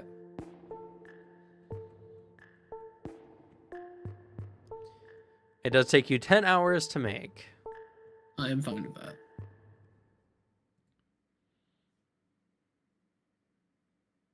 But there you go. All right. Well, I guess while Celestine is deciding on what to do, we'll go ahead and we will go on break. So we'll be back in about 10-15 minutes.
All right, we're live. Yes, I'm still listening to this music. Fuck off, YouTube. All right, so a bit of time has passed. The flash drive is made. So what next? What are y'all doing?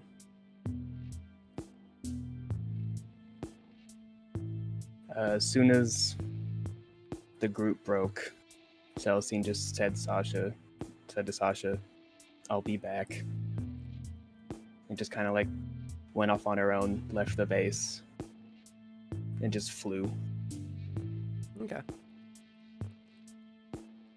Just around the city, contemplating.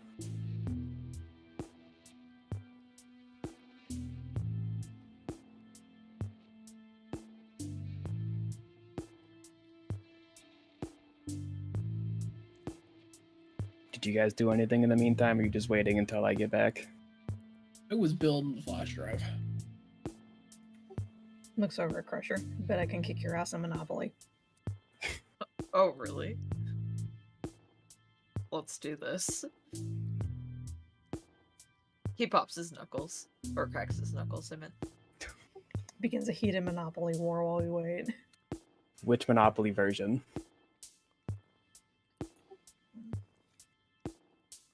I want to say it's a special edition version for our city, specifically Emerald City.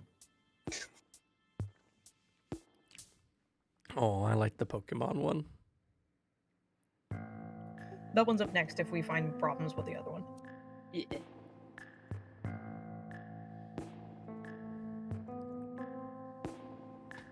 Okay. So, take some time, unwind, think things over, build, and go for your second all-nighter in a row.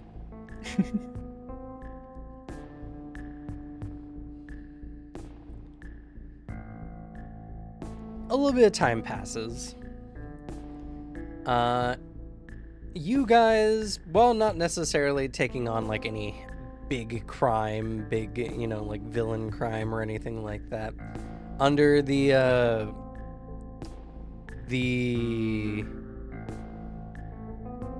advice of Faro, you guys do come in for some collateral control with some other heroing work that is going on with some of the other heroes that are currently vigilanting throughout the city.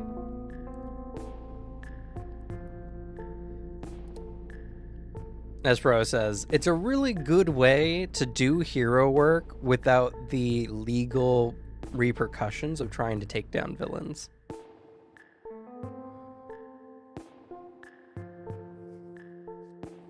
All right. Sasha's not allowed to help on this. He'll just cause more collateral damage. Nah, he made sure that wouldn't happen. Oh yeah, that's true. He gave you those. You got a method of getting around that.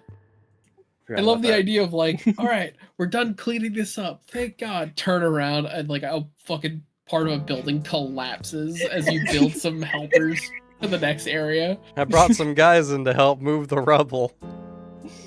As you make more rubble, like we turn, it's like a constant just like circle of cleaning up and like making more mess. Someone just leans in like, are they trying to like make up a bunch of work for their parole or something? Just infinite hacked community service points. Whoa. I hope this doesn't get patched in the next update. It's okay. The legal system doesn't update very frequently.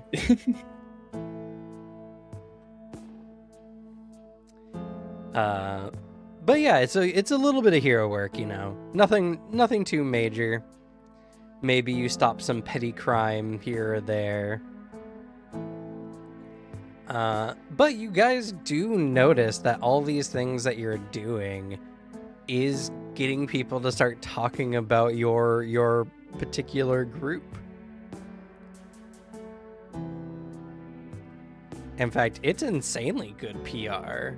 when all you have to do is focus on like preventing property damage or protecting people from, you know, some kind of super shenanigans going on. And it's a very sly behavior, because like, yeah, sure, you know, the other heroes are like saving the day, I guess, by stopping the villains. But who are the people going to remember? The ones who stopped the villains, or the one who stopped them from getting hit by a flying car?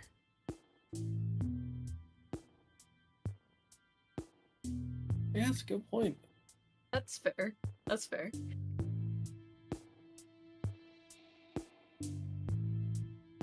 And many of the other heroes or hero groups that are currently circulating throughout the city are kind of green as well. You know, I found the heroes, by the way, is the Centurion and the Sentry. Since those days, a lot more like new heroes or vigilantes are coming out, and they're very like, Furo mentions is like, watch them. They're gonna have their eyes on the villain like 90% of the time, and it's very accurate. Their eyes are only glued on the villain and stopping them, and they're not really paying attention to a lot of the collateral.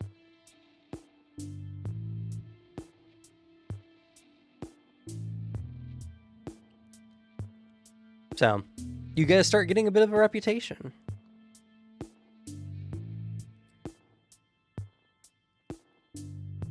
And I don't think you guys have a group name yet, do you?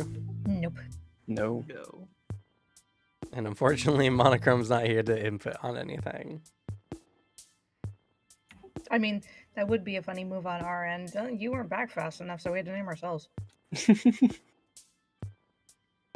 Well, it doesn't have to be necessarily immediate, but getting a group name will definitely increase your guys' searchability. Yeah, we gotta get up in the SEO. Well, like, who do they Google?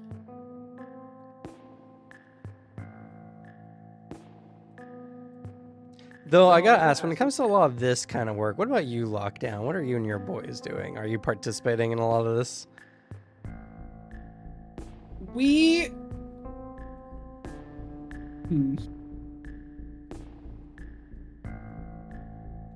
That's a tough one. Lockdown does participate. In this specific line of work, he's telling his henchmen not to. He does not want them to get, like, the wrong ideas. He's telling them very specifically, like, make sure that this is all well and heard. We are, at this current instance, we are consulting and we are working with them. You're not a part of this team right now. There's no money to be gained right with this work. Therefore, I'm not part of this. I don't want them heroing as part of the gig until we can start accumulating some money out of this. They might be doing some odd little gigs, some little like security detail for like some I don't know, some other superhero, some supervillain guy, you know, some mad scientist. Some like safe little gig I find for them. But they're not to be doing hero work. Cut to them all watching on their Google Watches as you're like teleport ray shooting rubble off from crushing civilians and stuff like that. It's but he's like shaking his head every once in a while, like to show he doesn't support it. Mm-hmm. Yeah, that's what they believe. You know, with your luck, Bus Thusly would accidentally walk behind us while he was on his way grocery shopping.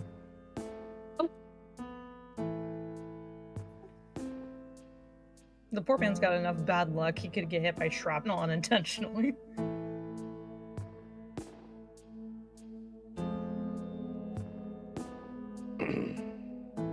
I think I'd be more concerned if Frankie was the one that showed up in person.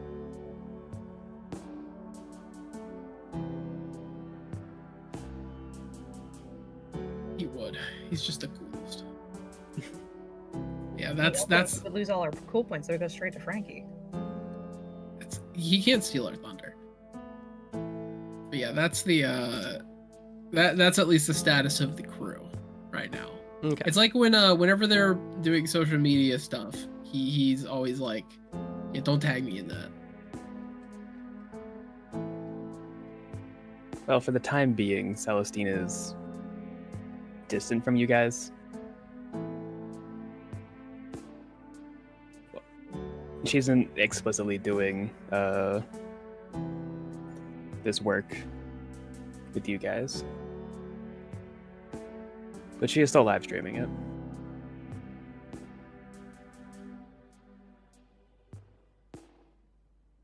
Okay.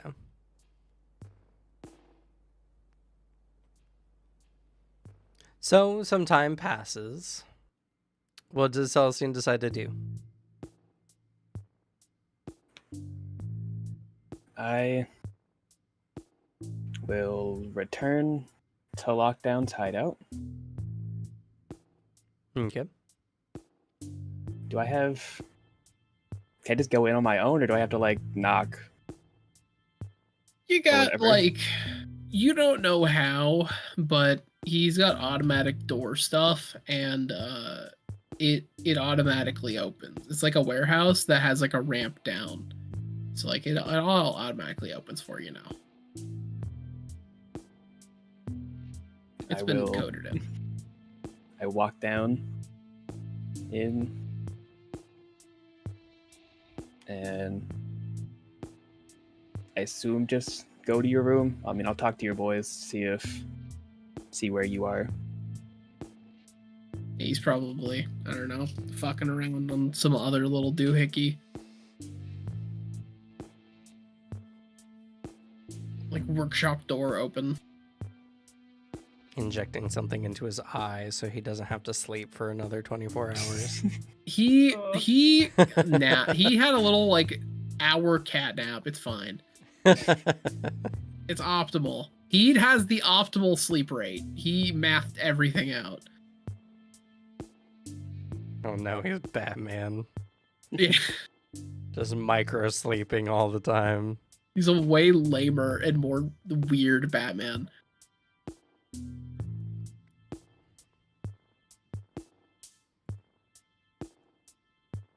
So I'll just go up to the workshop, knock on the door. Yes, come on in. Heyo. Hello.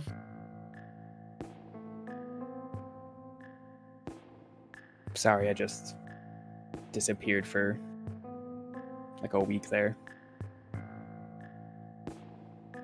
Yeah, seemed like you were, I don't know,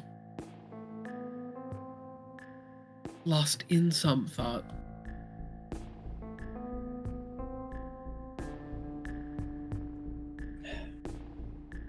I'm gonna do it. Looks over at you. He's wearing the exact same thing you saw him in a week ago.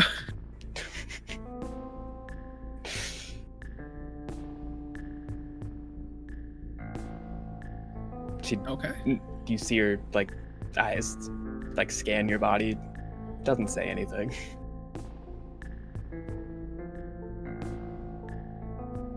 This is different clothes, by the way. Oh. I have exact copies of this outfit.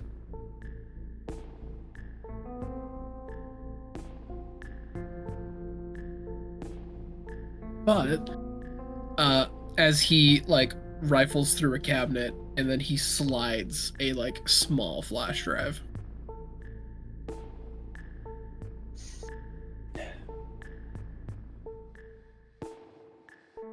It is easy, and I know that it is something that actually bothers you.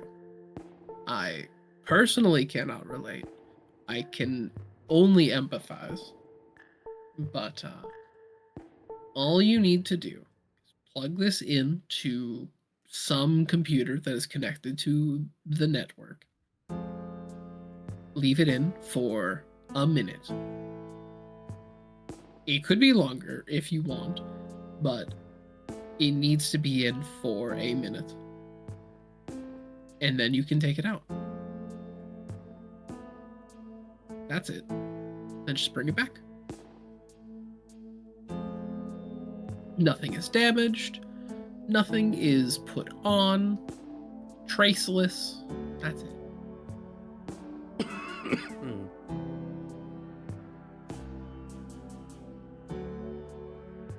You sure it only needs a minute? It's quick.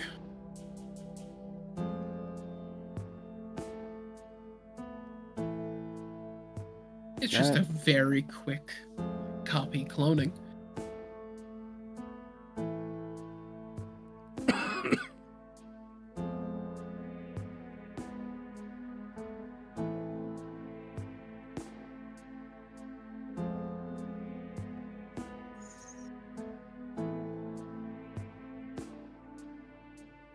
All right.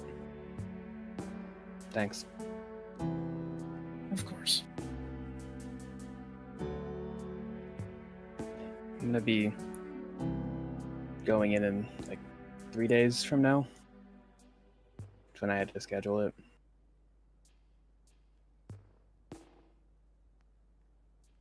All right, 3 days. And then you can either bring it to me like right then.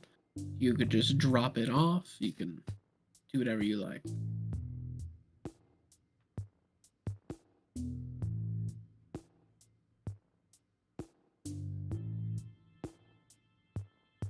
Just nods at you. You can be as involved in the actual searching through as you want.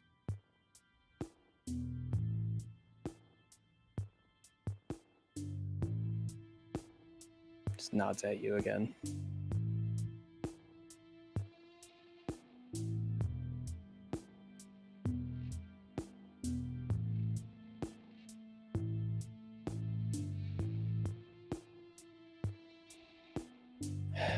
Fuck, I don't want to do this, but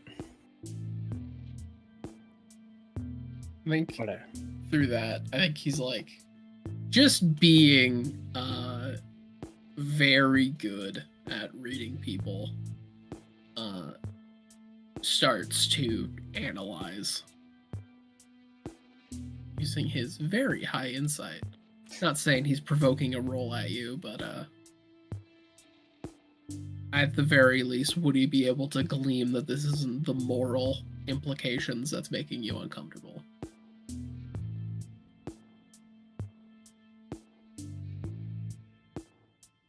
About like a quarter of it is the moral implications. The rest of it from past conversations and stuff, how she doesn't like the surgeries and tests and stuff. You can tell that it's mostly that.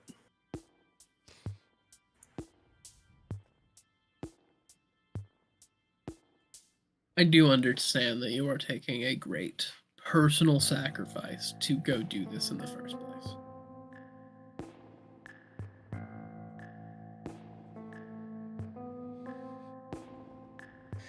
Yeah, but I also need to make sure I'm okay. You know, people being bestowed powers isn't exactly good for the body, depending on what they are. No, it seems like it's not all what it's cut up to be, huh? No.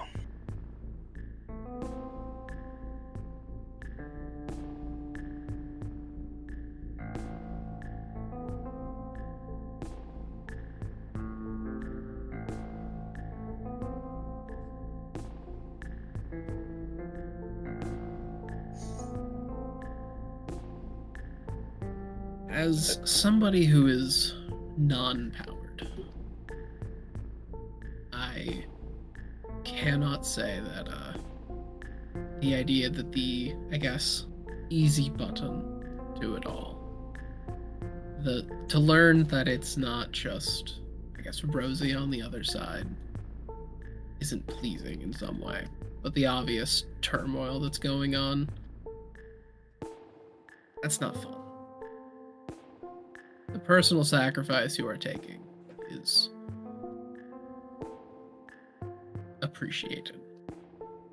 It is something that, when the time comes, will be paid back. In my, at least, roundabout way, I am saying I owe you one.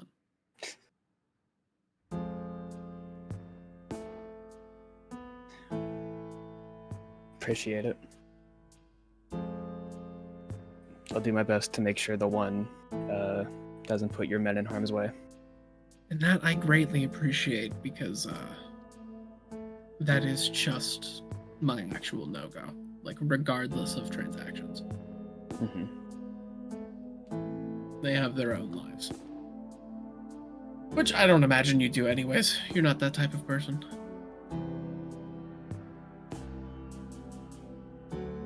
That's fair.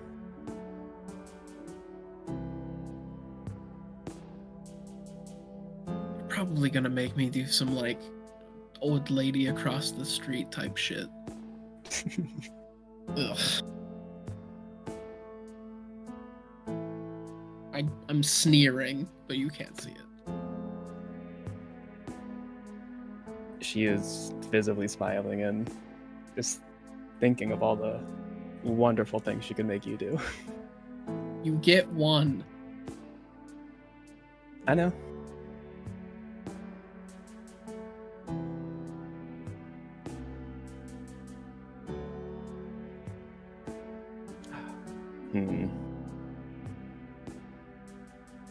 Maybe.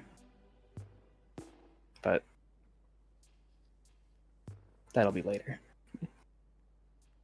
Ugh.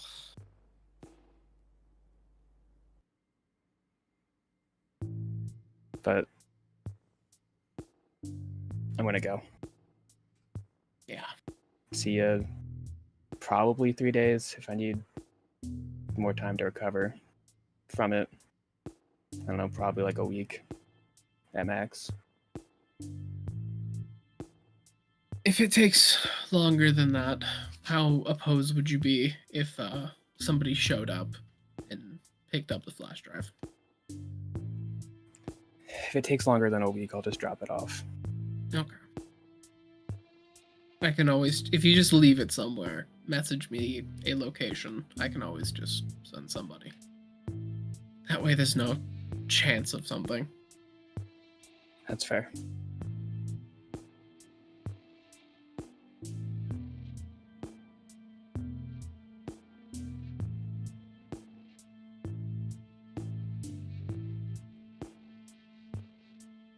He gets back to his little tinkering. He's like fucking with the power nullification bombs, fine tuning their like what they can nullify. I'm gonna fly out and then go to like the Red River Bridge and just sit on top of that for the night. Maybe pass out there.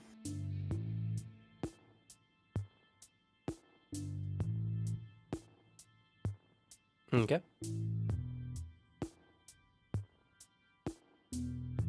Anyone, do you have anything else to do?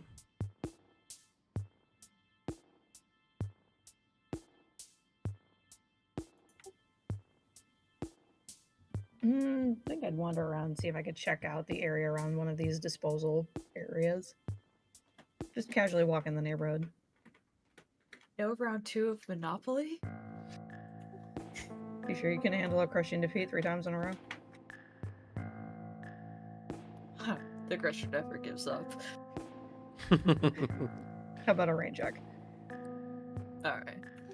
I need to go work out anyways. Okay.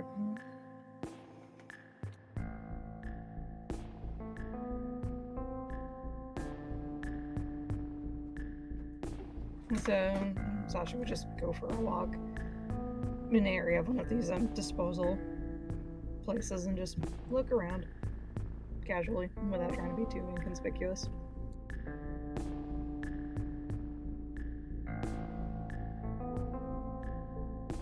Sorry, what was that? But Sasha would just try to look in one of the areas at one of these disposal locations just to get a feel for what type of building it is. Just pretty much getting a general idea, or just observing as best he can, because he can't go in it, but he just wants to observe. There's not really like a disposal facility Okay. for where they like. There's a bunch of different places where these bodies could go. It could go to like a mortician, for instance, if their body needs to be interred. It can go to literally like a nuclear disposal plant because their body might be dangerous or hazardous and they need to be encased in cement. Like it's a wide thing. There's not like a, oh look, there's the super disposal plant. You can see their bodies being strung along on hooks into the facility, you know. You know, that would be a weird and very sick and twisted, but it could be a good attraction for some people to a city. It's definitely an interesting idea, I suppose. But no, like bodies are disposed of in different ways depending on a wide variety of factors. So, and supers aren't that common. Like, honestly, if you were to take all the super bodies in the last year and put them in a warehouse, you could throw like a tarp over them and no one would notice. Oh. Okay. Then, if that's the case, he will just spend time just helping out his residential area Okay. in small ways.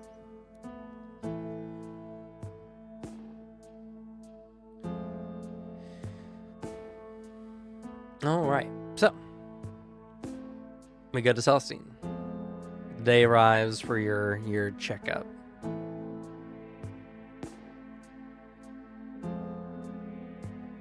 I fly in. I get there like 15 minutes late as a slight. Mm-hmm. I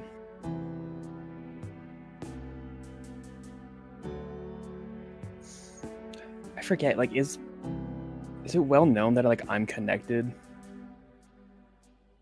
Like, is it public that Tremblay made me? That's for you to I decide. think so. I think. Yeah, no, it is. It's my entire reason was they created Sasha, and then Sasha was Sasha. So yeah, I just kind of like stroll in through the front door.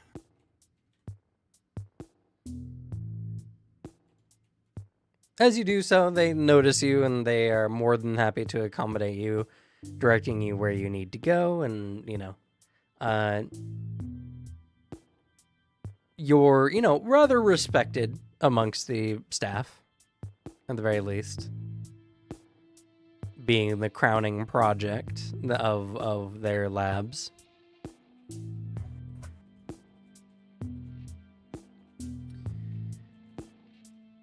And I will.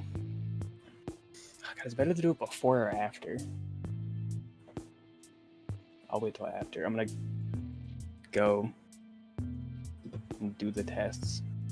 Okay.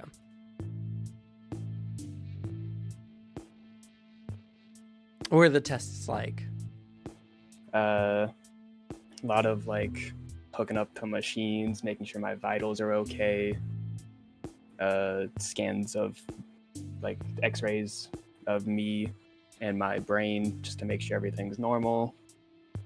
And then some numbing but not being put to sleep, like surgery, just making sure everything's working properly, and maybe even something else getting inserted in there if there's a new power they want to test.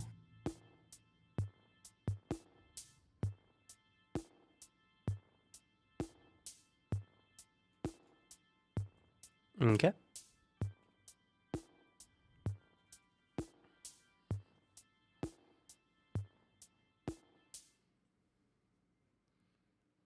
And then everything normal. I assume you don't want to introduce this kind of complication right now. What kind of complication? I don't know, it's like one of my powers is doing something to my body and it's fucking me up. Oh, you know what? Actually, I was thinking about that earlier. Go ahead. You make for me a fortitude check, please. Damn, Brandon. You that you mentioned mentioned it. it. Blame I yourself. did, and oh my god. That's not good. Yeah, All right. Excellent. this is cool. no. This is very You hero have pointable. a hero point if you want. I will. Dang.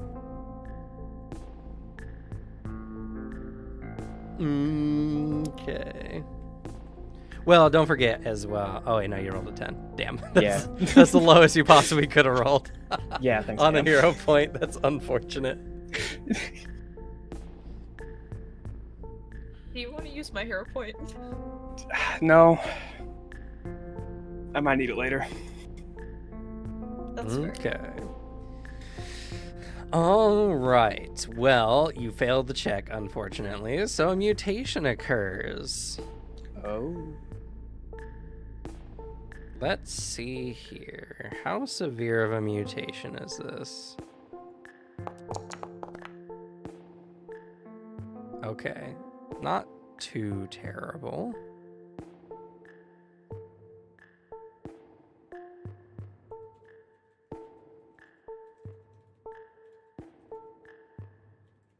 Let's see here. Need to make an RD100 roll real quick. Man, I was just doing it as like professional courtesy. You didn't have to actually go and do it. Nah, man, you're gonna give me story fodder and then expect me not to do it? You're in the wrong game, miss.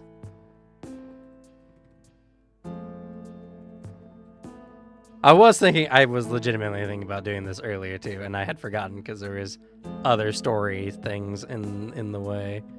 Mm-hmm. Let's see, 1, 2, 3, 4, 5, 6, 7, 8. Interesting. Oh, Okay. interesting good or interesting bad? Interesting. Oh. It's not a severe one.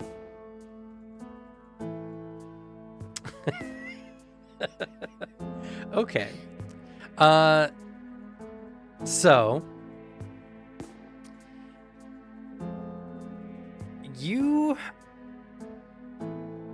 have developed some elongated feelers on your head. That gives you 10 points in elongation power.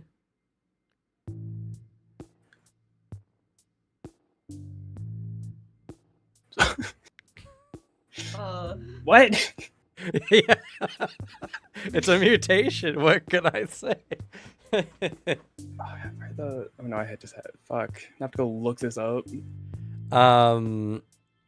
10 points.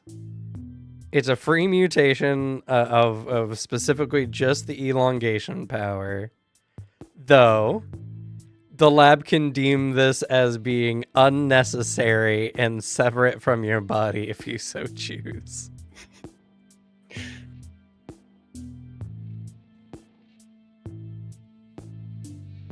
What is the elongation power? What does this do?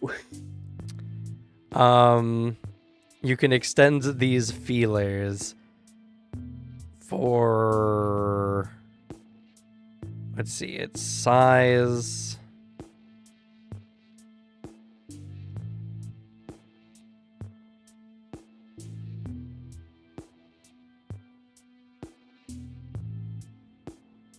Oh, it uses the stupid size chart. 1 second, I gotta look this up.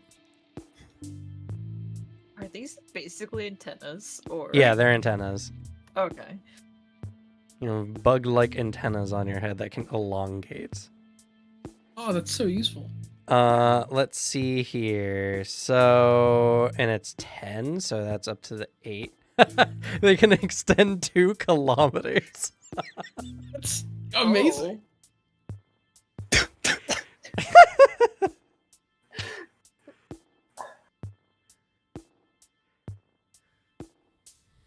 Can this be spun as angelic in any way? No. Well, I mean, they could be like feathery, like moth feelers. feathery, or you could make them circular around your head like they're rings because angel rings. True, you could just hold them in that halo position, I suppose. Like, because if you're able to elongate them, you could hold them in a specific position. Let's make it a halo. And then if someone's like, wait a second, is that a fucking, are those antennae? You're just like, don't look too close. Don't look at my flesh halo. Oh, fuck. Given that, I don't think I can request them to be cut off then. Parental intervention. Oh, parents. I mean, that's up to you. Whatever you want. I'm telling you, you can lop those things off if you so choose. And I'm saying parental intervention. I now have a halo, and I have to keep it that way unless I'm using it. Okay. That's such a fun little thing. You could use that in great ways. Can you It's grab objects with it, or They are somewhat prehensile. They can wrap around things. Exactly. Imagine we're tied up and then they're like, it's over, heroes. And they turn around, they're monologuing, and then your halo unwinds as like you're grabbing stuff and like saving the day. And your stream sees all of it. And it's horrifying. Man. You're welcome. Thanks.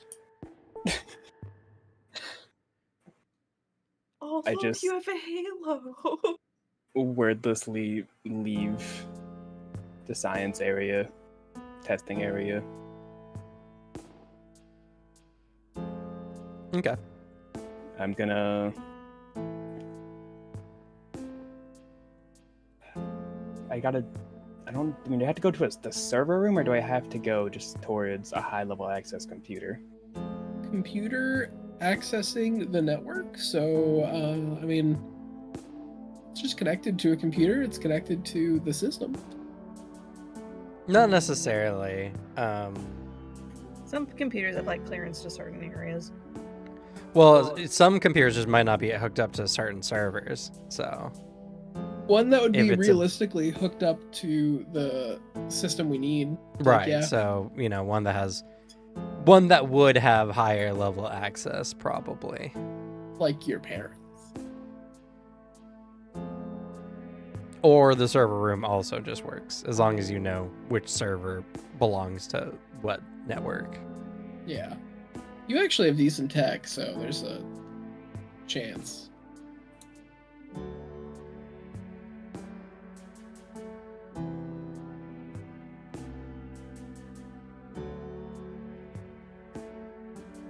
Yeah, I'm just gonna try to make my way towards the server room that would be housing this.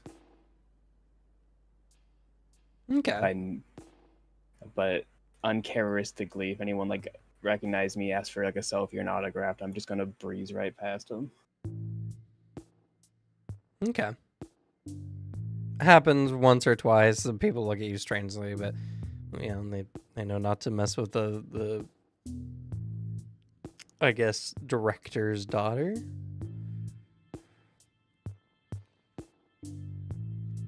Yeah. So, you managed to do so quite easily. It would be a little suspicious if you're found in here, but no one really enters into the server room area too frequently, unless maintenance is being done or something. So, you're able to hook up, and it starts loading. So now I get to ask a very important question. What's the likelihood that your parents are involved in all that's going on?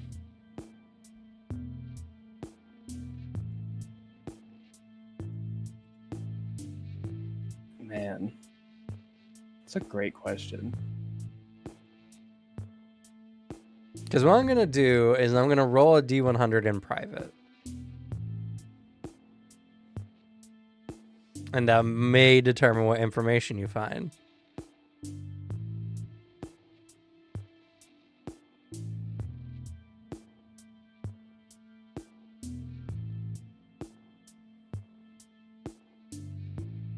It's honestly probably very high.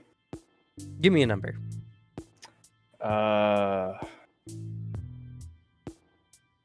75. 75% chance. All right. So if I roll anything under 75, then you find some information about all this.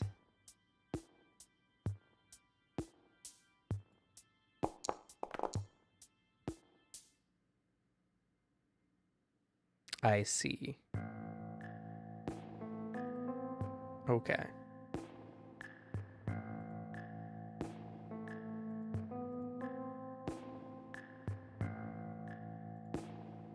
All right.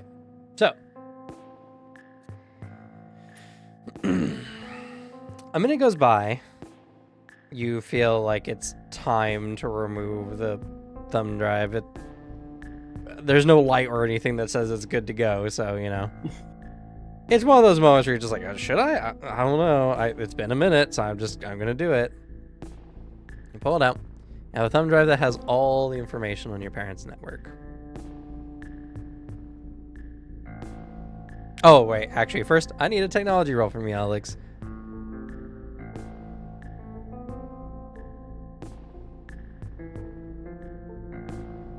Rolling. I just had a cat wriggling on me. There we go. Plus 20.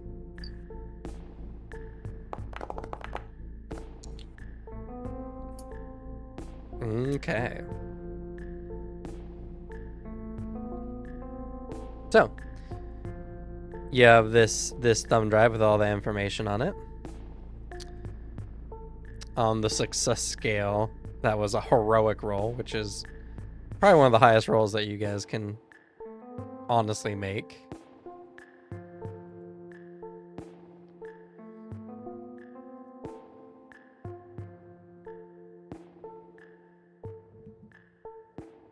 What do you do with it? I just gonna go to the roof and fly away. Okay. I'm gonna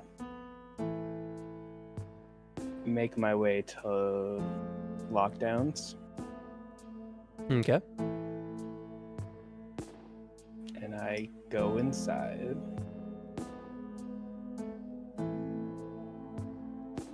All right. Hey, Bust, see you in his workshop? Yeah. Is that a yes? I just heard eh. And to do the full yeah. Oh, okay. We just heard eh. Like, oh, he caught him with his pants down or something. Just Jeez. drop something. Just bust open the bathroom door. No, he's just nervous all the time. That's fair. Oh. He's had a hard life. His life has not been great. Salsine is And also his favorite super streamer. Yeah. True. Oh yeah. Imagine your favorite streamer kicks a door in and asks like where your friend is. Yeah. It'd be scary. I did single him out. I like the group of 3 boys that are just chilling right there. And then I'd make my way towards workshop. Knock, knock, knock. Yes, come in. Open. Toss it at you. Just cashes it.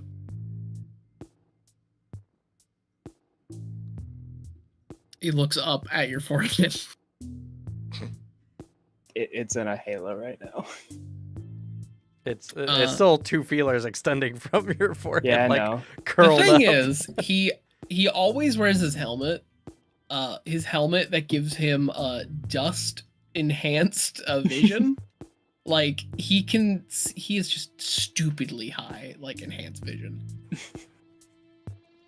He sees those things in 3D. He sees it all in like the horrifying, like enhanced. Yeah, just you wait as I unfurl them. How big is this room? Not 2 I know kilometers. I just want to know, just so he knows. Say it's like, listen, I'm also like really bad at like size and space. Spatial reasoning. I'm so bad at Fair. it. Like it's just really bad. It's like I would say the size of like an average like living room kind of vibe. Like you could fit maybe like 10 people in there comfortably. Like Alright, so it's sizable. I'll go towards like the opposite end of the door.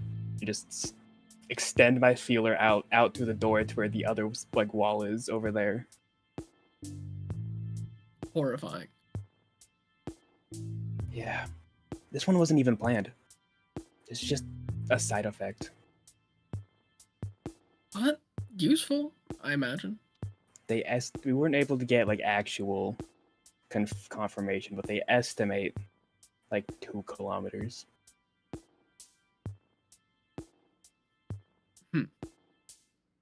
He's like immediately in his head, he's like calculating like the amount of mass that requires, like he's like crunching the numbers and is like not happy with it.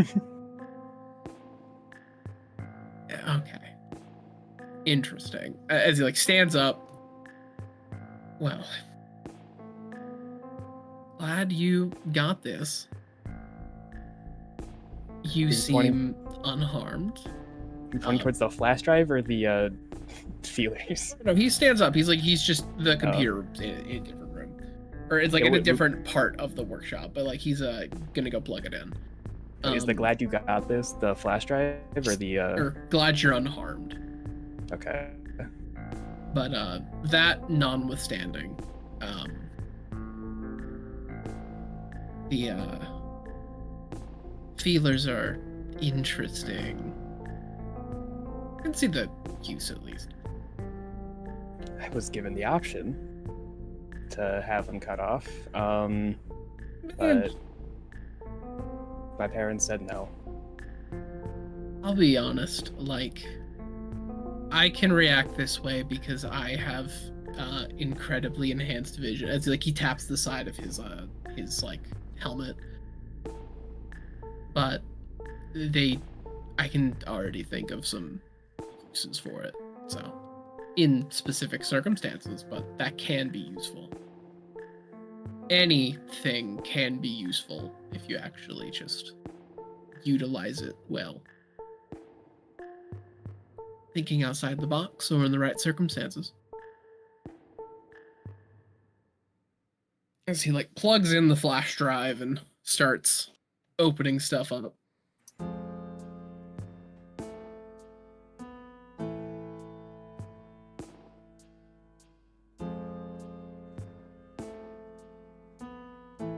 Okay. Well, Start searching, and Celestine, it is a complete copy of all of the information from your parents. In case he might have given the impression that it was like just a search for the relevant info. Alright, so now I'm no longer gonna have slight regrets about what you're gonna owe me. Yeah, fair enough. so as he's opening up all these files, are you watching Celestine? Yeah. Okay. Well, there's a lot of files. Projects upon projects. There's also lots of like accounting data and all that kind of stuff like that. It'll take a little bit of time to comb through everything, but there's a special project, an O.L.Angel file.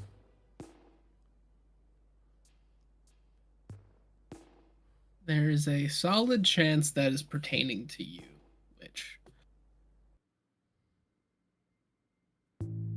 I am uncertain if that is something you want to be looked at.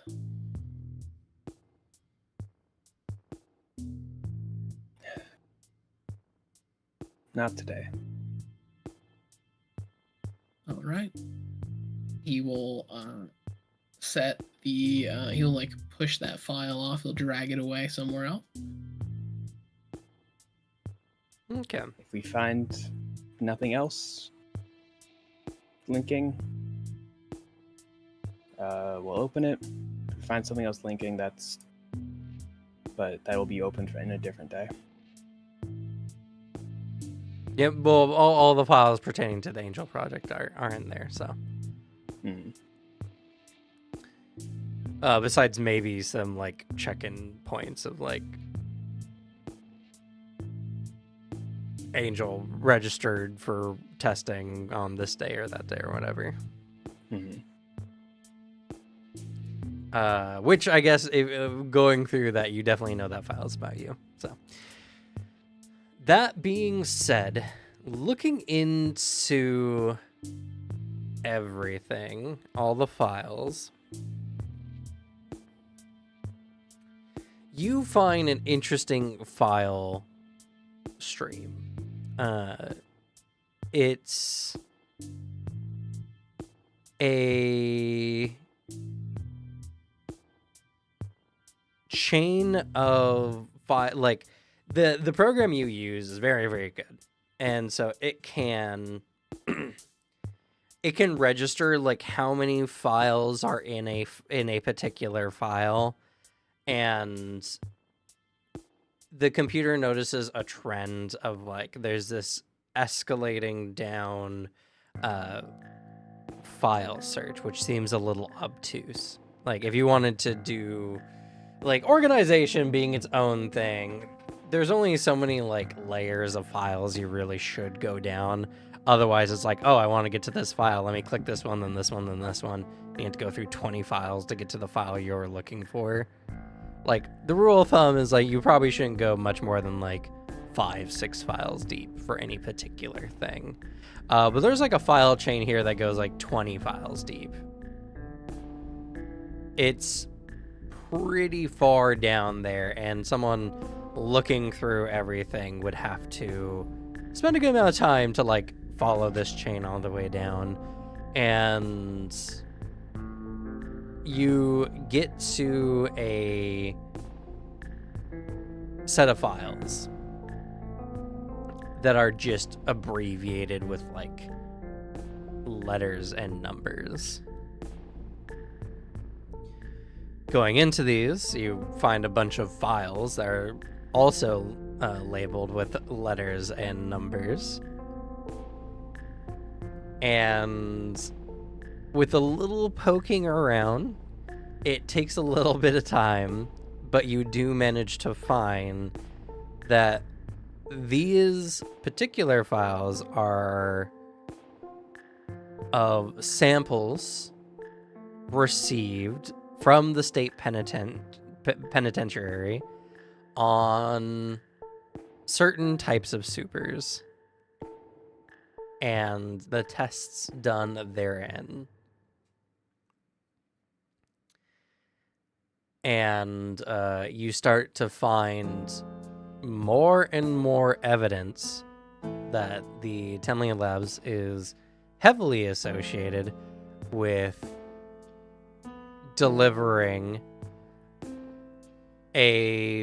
receiving and delivering a bunch of samples and experimental data to a particular like IP address.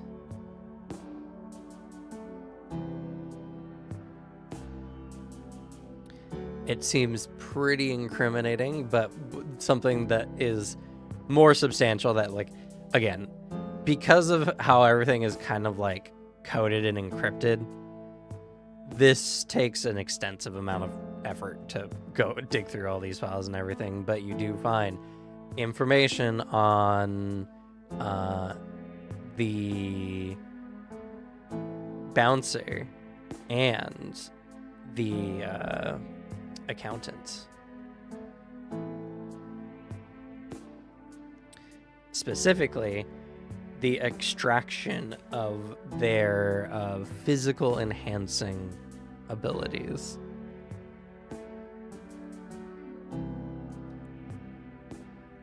For a Project L, whatever that means. Ah, there we go.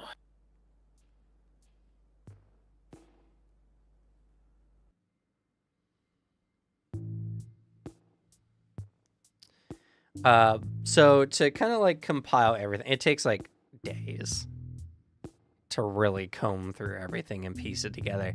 It's a headache. It's like doing the worst filing work you've ever done in your entire life. But Timely Labs seems to be deep in association with this Super's Disposal company for contracting with assumably governmental powers. That is something that's hard to discern exactly whom or with what. But governmental powers and this mysterious IP address for a process that is intimately tied to the Silver Storm. It seems like the Silver Storm's ability to like manipulate a target's genetics, while hard to control if done in a very step-by-step procedural fashion, it can foster specific power sets in non-powered individuals.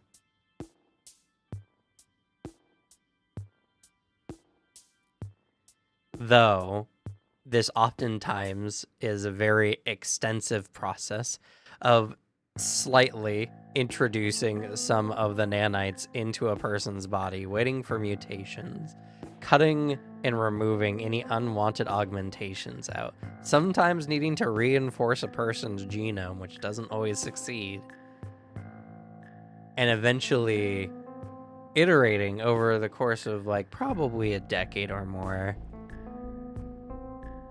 a fully powered individual that is at this point stable.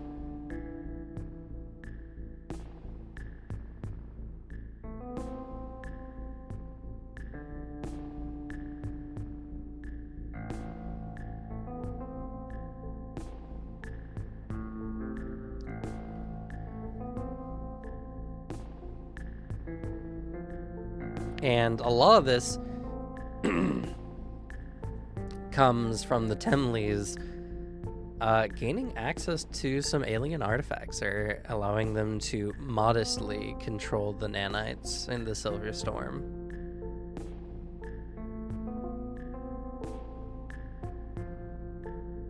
And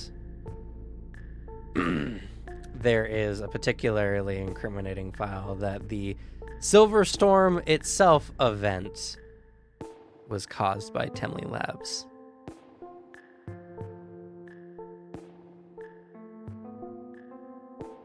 An accident, but still. Many people's lives were irrevocably changed due to what happened with the Silver Storm.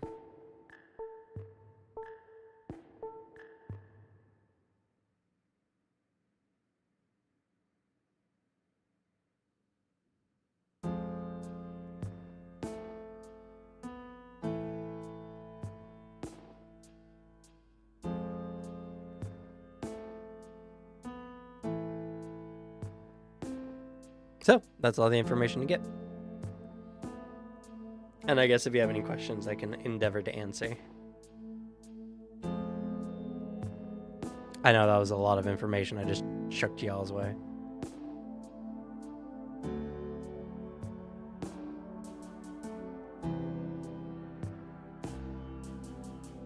Oof.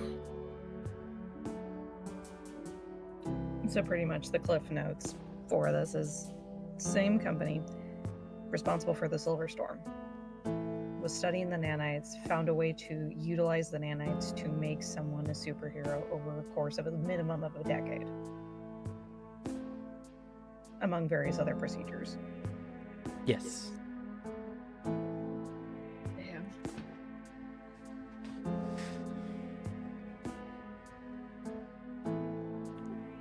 Does it happen to mention what kind of alien tech they have? It's something of a level so complicated that even knowing the names of the artifacts itself will give you no information. All you know loosely is it's a device that can moderate how much of a genome the nanites are affecting. But the thing is, so the super's bodies that are being taken in typically are those not associated with the Silver Storm or the Stormers, rather. So it seems the individuals who are being their bodies being tested on, they're trying to find a way to mimic their powers using the Silver Storm nanites. And then using iterations of mutations and deep surgery, kind of manufacturing these power sets.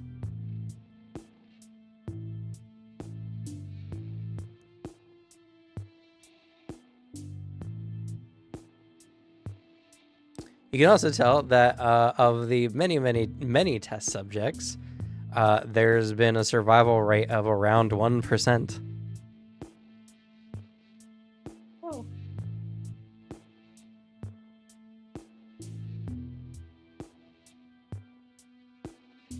And the number of test subjects is in the thousands.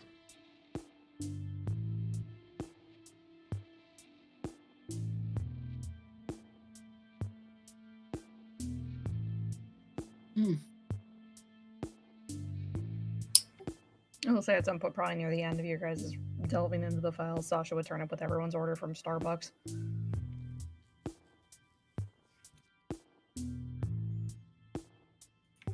Just like any progress.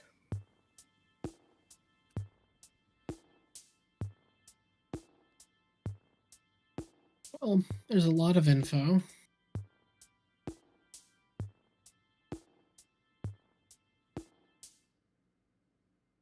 Just a whole lot.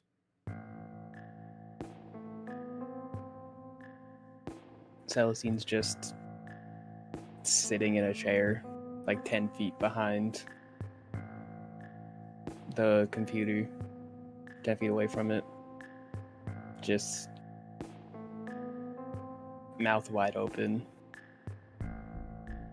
Definitely a lot of thoughts going through her head.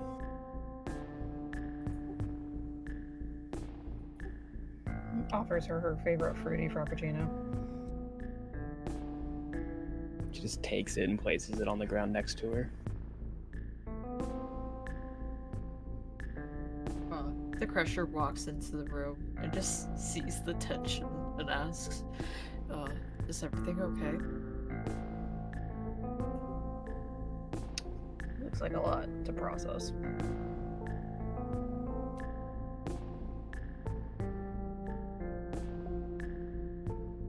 He just And nods his just head. pull up a chair, we're probably gonna need it. Yeah. He sits down.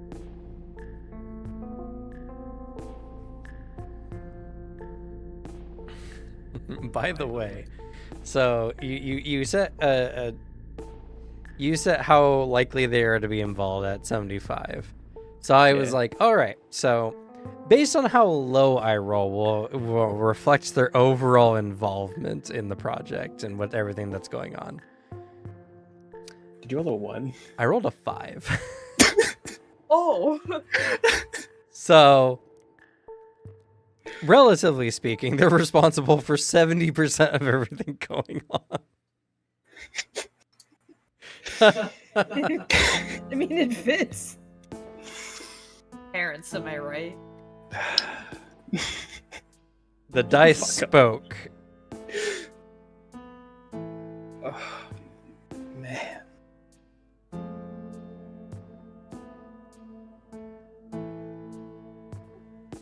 I could have gotten like a 74 and been like, oh, okay, that's 1% of everything. Yeah.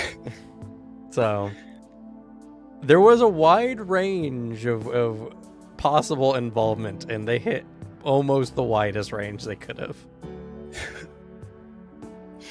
The 5% margin of error. Man, I almost said like 80 or 90. I'm so glad I kept it on the lower end of what I wanted to do. It's true. You didn't know, but your dad is the CEO. Why did you recognize your own father? I mean, if he's testing on himself, maybe he can shrink and expand as he needs to.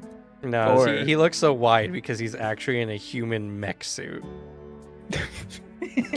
I was just gonna say the dad I thought was my dad wasn't like actually my real dad. My mom just like had him at fair or something. But damn, okay. That's a lot better than my human mech suit, I admit. Well, that one option is, more realistic and understanding, and the other one is like, this is us in a superhero game. It's true. Yeah. That's what a comic would hit you with, because like people were all saying online, oh yeah, this is the obvious twist they're going for, and they scrambled for like something weirder to throw at the audience. It's like in Lost when people figured out in season 1, oh, the island's purgatory, and they're like, no, and then scramble for something else.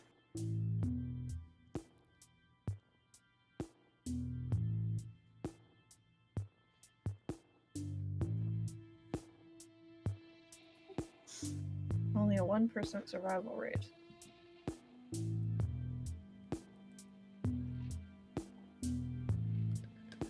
Oh, someone looked at the numbers.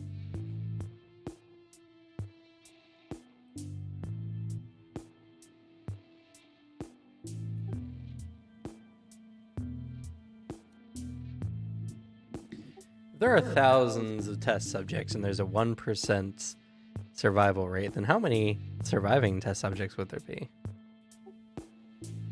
Well, he only knows of 2 so far. 10. It took 8 me way more. longer to come to that.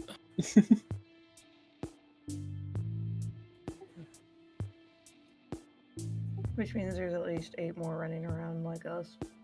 No, I said thousands. Oh, thousands. Oh, 10 per 1,000.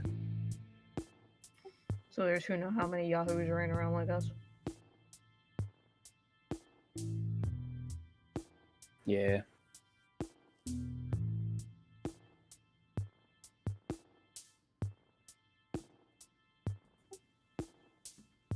Do they have a list of their test subjects? Loosely. There are these kind of files that are very like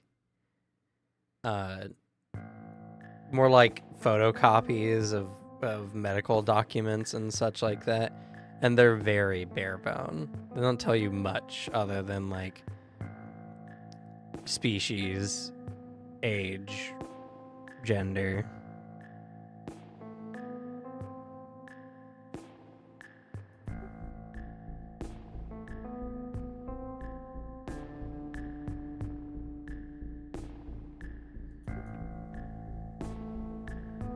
There's also some alien testing in there as well. Yeah, I was.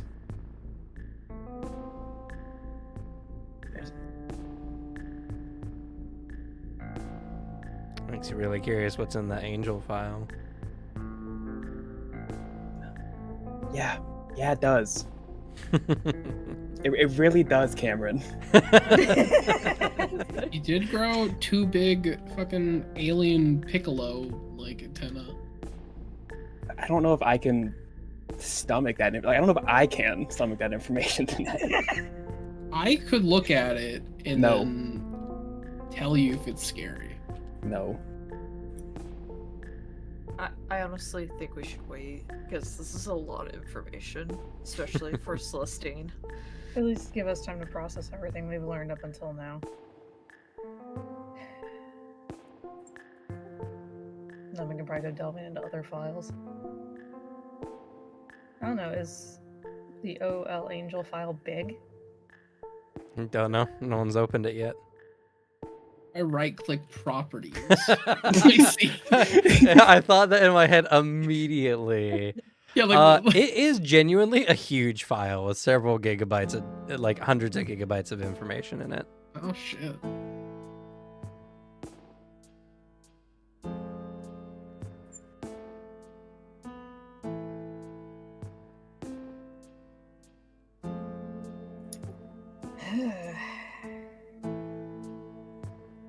Of all times for Mr. Ray of Sunshine to not be here.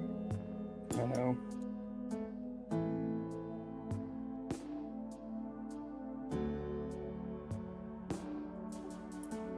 Was that gonna be enough for you? Just motions to the drinking handed you? Or are you gonna need something stronger?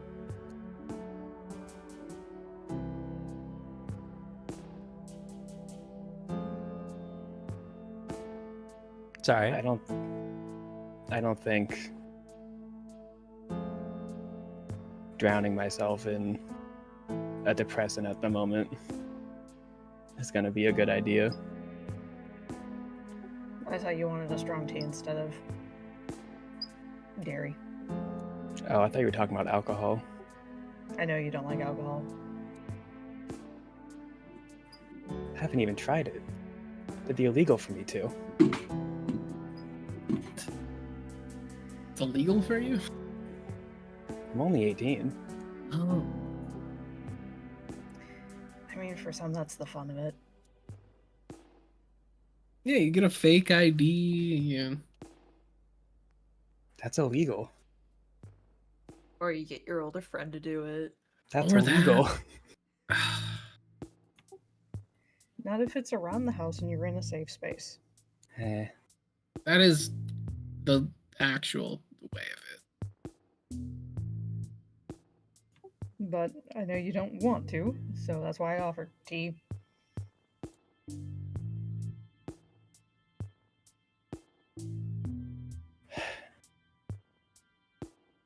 I don't know. I don't. There's. What the fuck am I supposed to feel right now?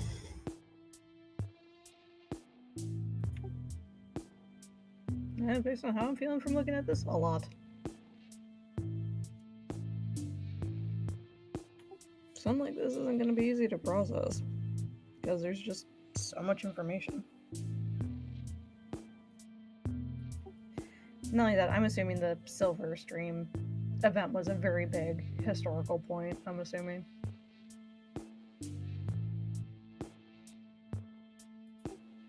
Because I'm assuming the city would remember an event like that. Sorry for what? The nanite swarm. Yeah, it's called the Silver Storm. It was a big event. Yeah. How long ago was it? The Silver Storm was about 10-ish years ago. Oh my god.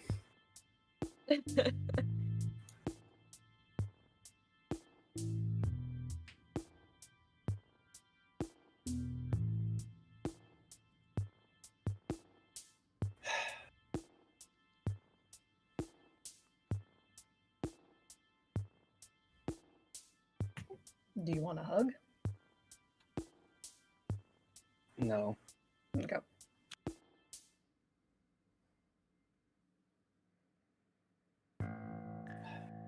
If you need anything, let us know. We'll be here for you. I know you're going through a lot. I'm sorry.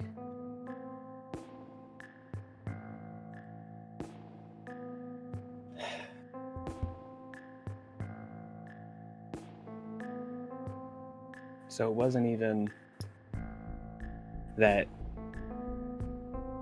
it was because Sasha was doing shit. It was just I got infected by the Silver Storm. Maybe not infected. You might have been spared from it. But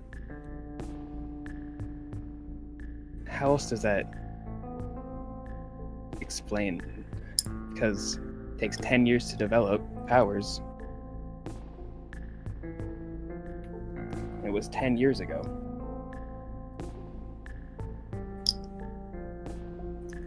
10 years ago. They could have been in the process of starting it. And that's when the nanites got out. Who knows? I could have unintentionally been involved. Well, I will make special mention as well. The Silver Storm stuff doesn't take 10 years to affect people. It affected people immediately. The 10 years is for the Temley Labs, like, designer powers stuff to come in. Okay. Also, it's Tremblay, Tremblay. Oh, sorry, Tremblay. The Tremblay, because that's like a more specific designing power set kind of deal. Oh, okay. You know, So, rather yeah, than just turning into like a superhero whose biggest power is that your skin is see-through.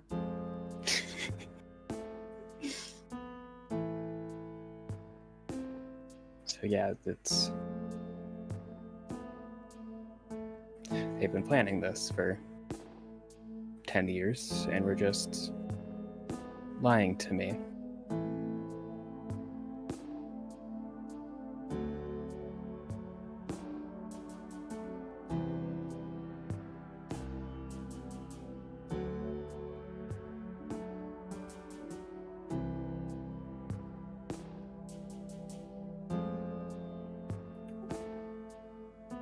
Cool.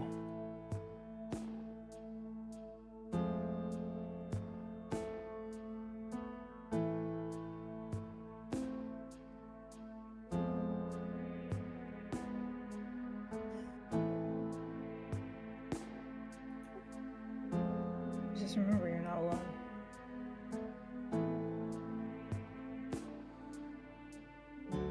I know it's a lot to process, but you don't have to feel like you're alone in this entire ball of chaos. We're here for you, Celestine.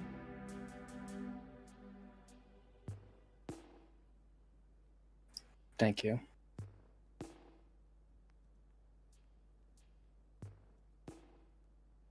Of course, he says with a slight smile.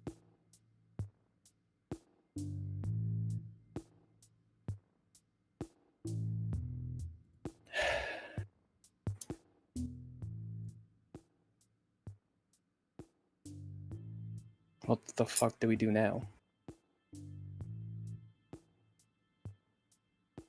When the accounted for is still a problem. This could be something we may just have to table until later. Because in the end, we ultimately don't know what their goal is.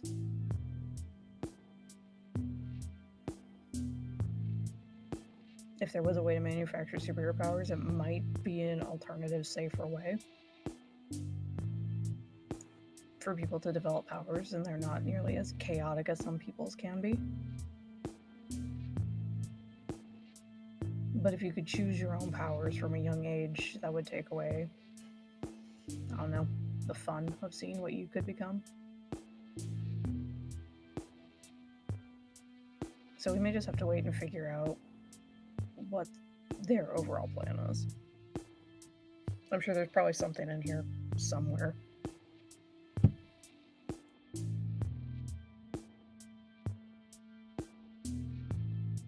A little more digging and a little bit more information through some other avenues of research. Who knows? But through this, we need to make sure we do other hero work. So if we're going to be doing next steps or what do we use with this specific information? Well, doesn't change the fact that gonna use the powers that you were given to do good is the thing you seem to enjoy doing. Just keep doing that, and that is the exact goal of this group. There's plenty of costumed weirdos out there. It's true.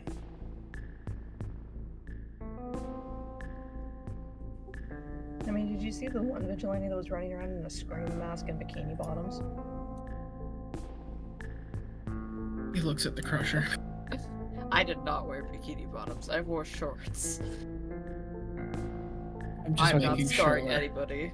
Just making sure it wasn't an early draft. And stole your shit, stole your scream mask. That's fucked up.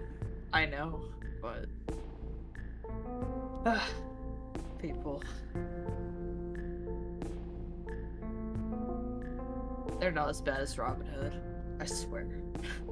He just stares at the ground. Oh yeah, there's a necromancer running around too. Oh yeah, Skeletor. I saw that you worked with him. Yeah. Only because I sent something to you on Venmo, so I saw like, you know, your history there. 20,000 is that's insane. There would have been more.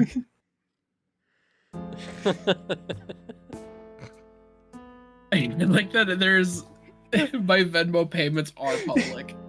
Well, and it's only if you I assume we became friends on Venmo because I built something in your workshop. Oh yeah, that's true. And I had We to pay became you for Venmo it. friends. Yeah, exactly. It's super funny.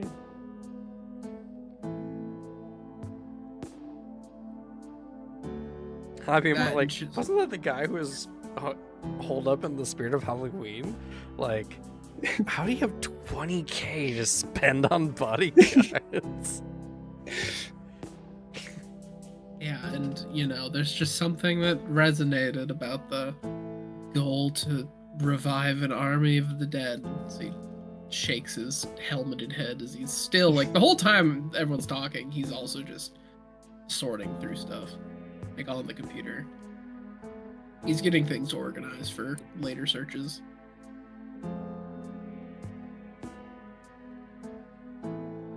He's probably trying to do it again. But I at least like to channel any I guess negative energy like that towards productivity.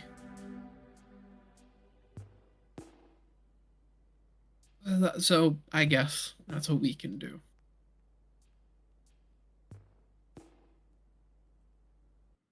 You could join me at the gym if you want. I take my feelings out of punching bag when I'm really angry or sad. Maybe it'll help you.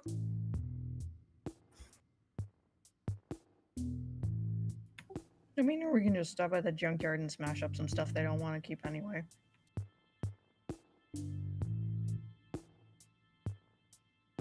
I meant it in like shoot a supervillain, but that works too. My apologies, I haven't had the honor of going up against that kind of supervillain yet. I have non-lethal rounds because I guess it's the kind of squad we are. Ugh, like wiggles his fingers.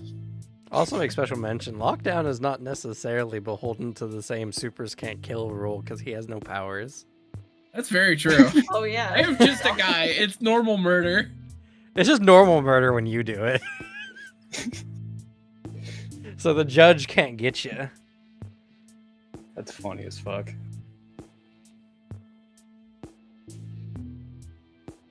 That's a good loophole. I love that. I kept it in God. mind. I love that. I did not think about that. I don't count I as a remember super, you're right? just like, yeah, no, I'll kill anyone. That was like kind of your backstory. So it's Yeah. just like, yeah, no, I can't make it where Alex can't do the job that he was in his backstory. That would be awkward. Be funny. He I'm just pretty good at hasn't- making sure there's no major plot holes in my stories. That's true. So far, there's just yet to be a moment where Lockdown has disagreed with the party of like, we should let this guy live or anything like that. He just, if like they're like, let's not kill this guy, he's like, whatever. Or like he's seen the logic of like, yeah, we should probably let these villains live for such and such reasons. Yeah, he It's doesn't like want having to kill them- people. He just will. Yeah, he just will. He's not a psychopath. He just, if there is a legitimate reason that he can see like shooting to kill will benefit the situation, he will have zero qualms doing it. He will sleep at night. He will get his 1 hour nap like easily, like a baby.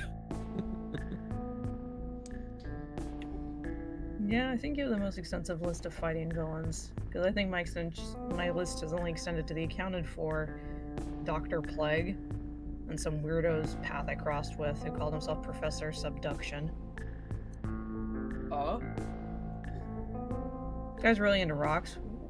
No knowledge of rocks whatsoever. Okay. Sure, get back at me. I haven't seen him yet. Hopefully he's doing well for himself.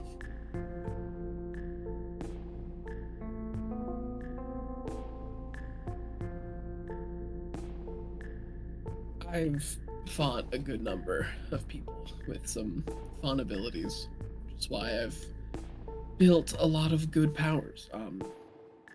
And a lot of good pieces of tech. You deal with heroes who can fly at you. You build teleporters to emergency, get out of the situation or get them out of the situation. Find 2 nullifiers for healing. Sorry, Celestine, because you sometimes you fight a superhero with very good healing powers. So good that they can weaponize it.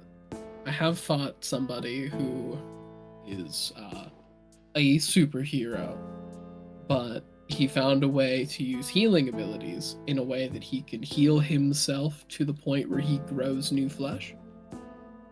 That's pretty rough.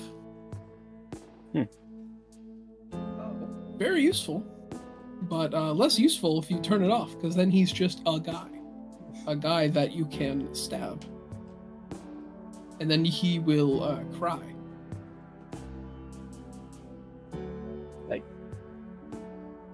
Just like break down into tears right in front of you. Turns out if you have a healing power, your pain tolerance is pretty low, because you're used to just the pain going away immediately.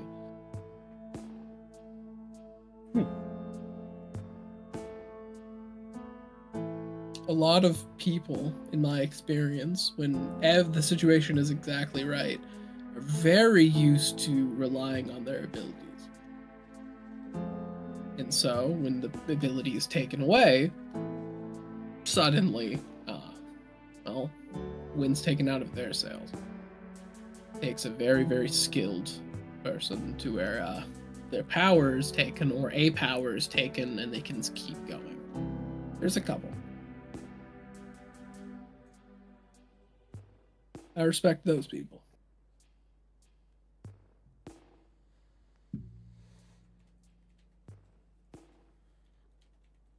All right, well. A large investigative episode, secrets revealed, and some opening up of some characters' backstories. We definitely have had a very interesting episode. Oh, if only Monochrome was here. Guess we'll just have to point and laugh at him next time we see him. Certainly. As is tradition. We could start it off with just him coming back and we're just in an intervention circle. Just start off with we need to talk. We're helping you with your drug problem, Monochrome. Like, what drugs? Drugs are wrong. Winners don't do drugs. You don't have to keep lying, we know. It's okay. This is an open and honest group. We trust each other. But with that, you guys get 2 power points, and then here any hero nominations and or kudos.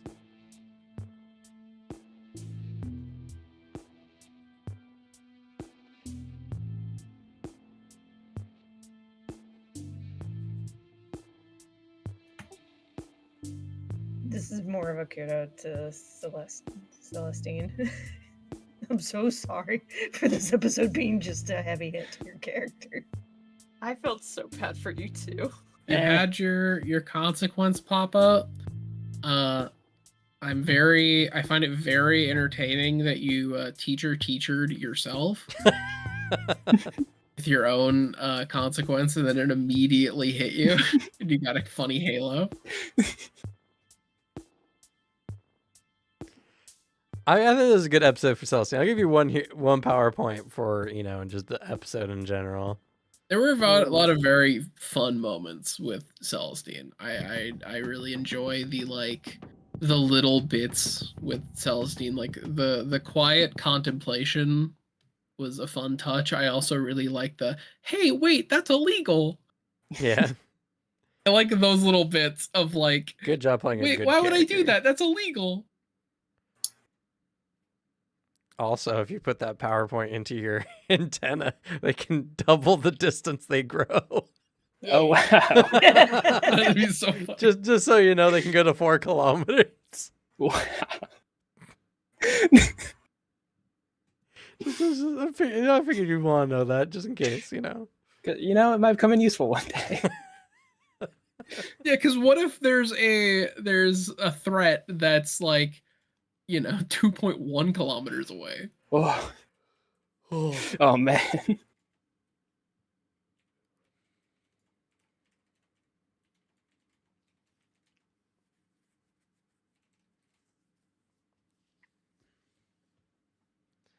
And shout out to fucking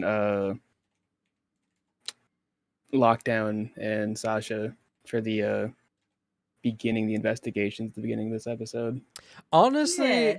and Crusher mixed into that. Y'all 3 were killing it for the investigation. So go ahead. Hey, go take a PowerPoint for that. Asking the right questions.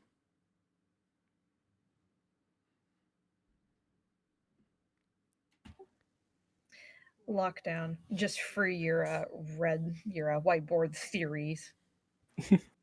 Yes. And the fact that you just keep finding more and more whiteboards in the hideout. You know what? I really liked Lockdown's characterization throughout the session. It's just, you just see how much of a mess of a man he is in private.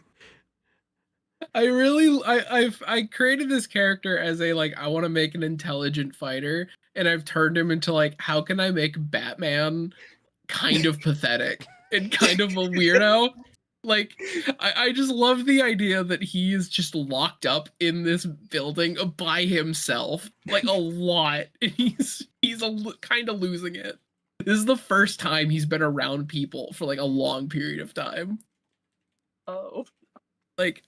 He is really weird little quirks. It is true, if you go to his closet, there is 50 basketball shorts and 50 tank tops.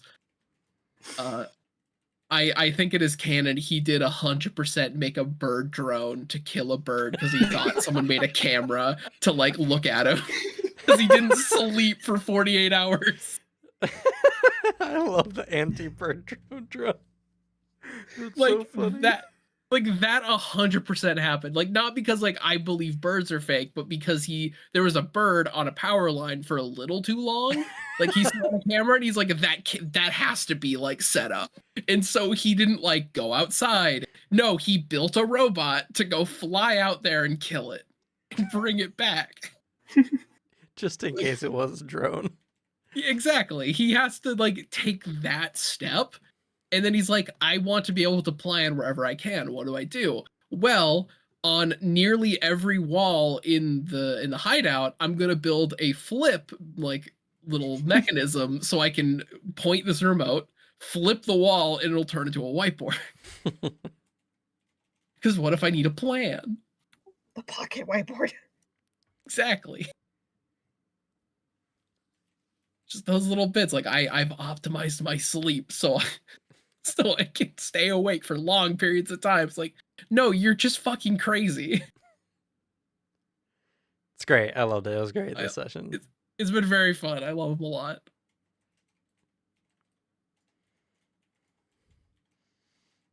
Any other combinations and or kudos?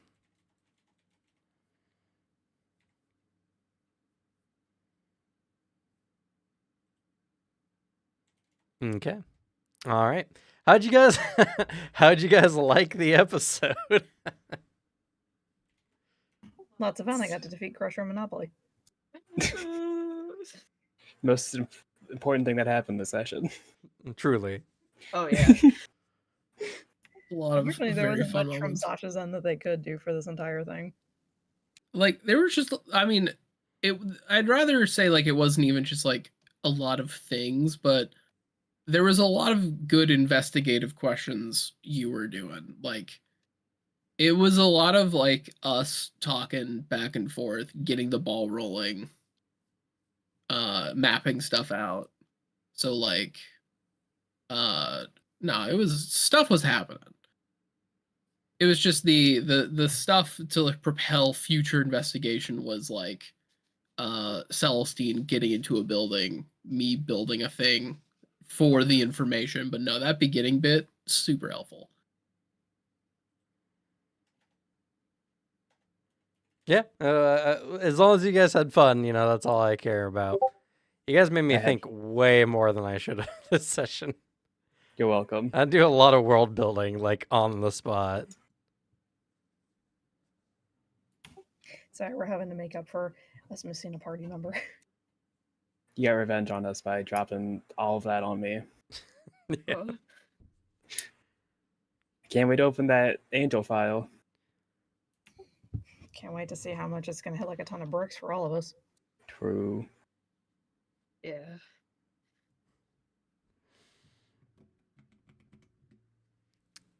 It was mean- fun. I mean, it was literally completely based on a D100 roll. Like, how involved are they?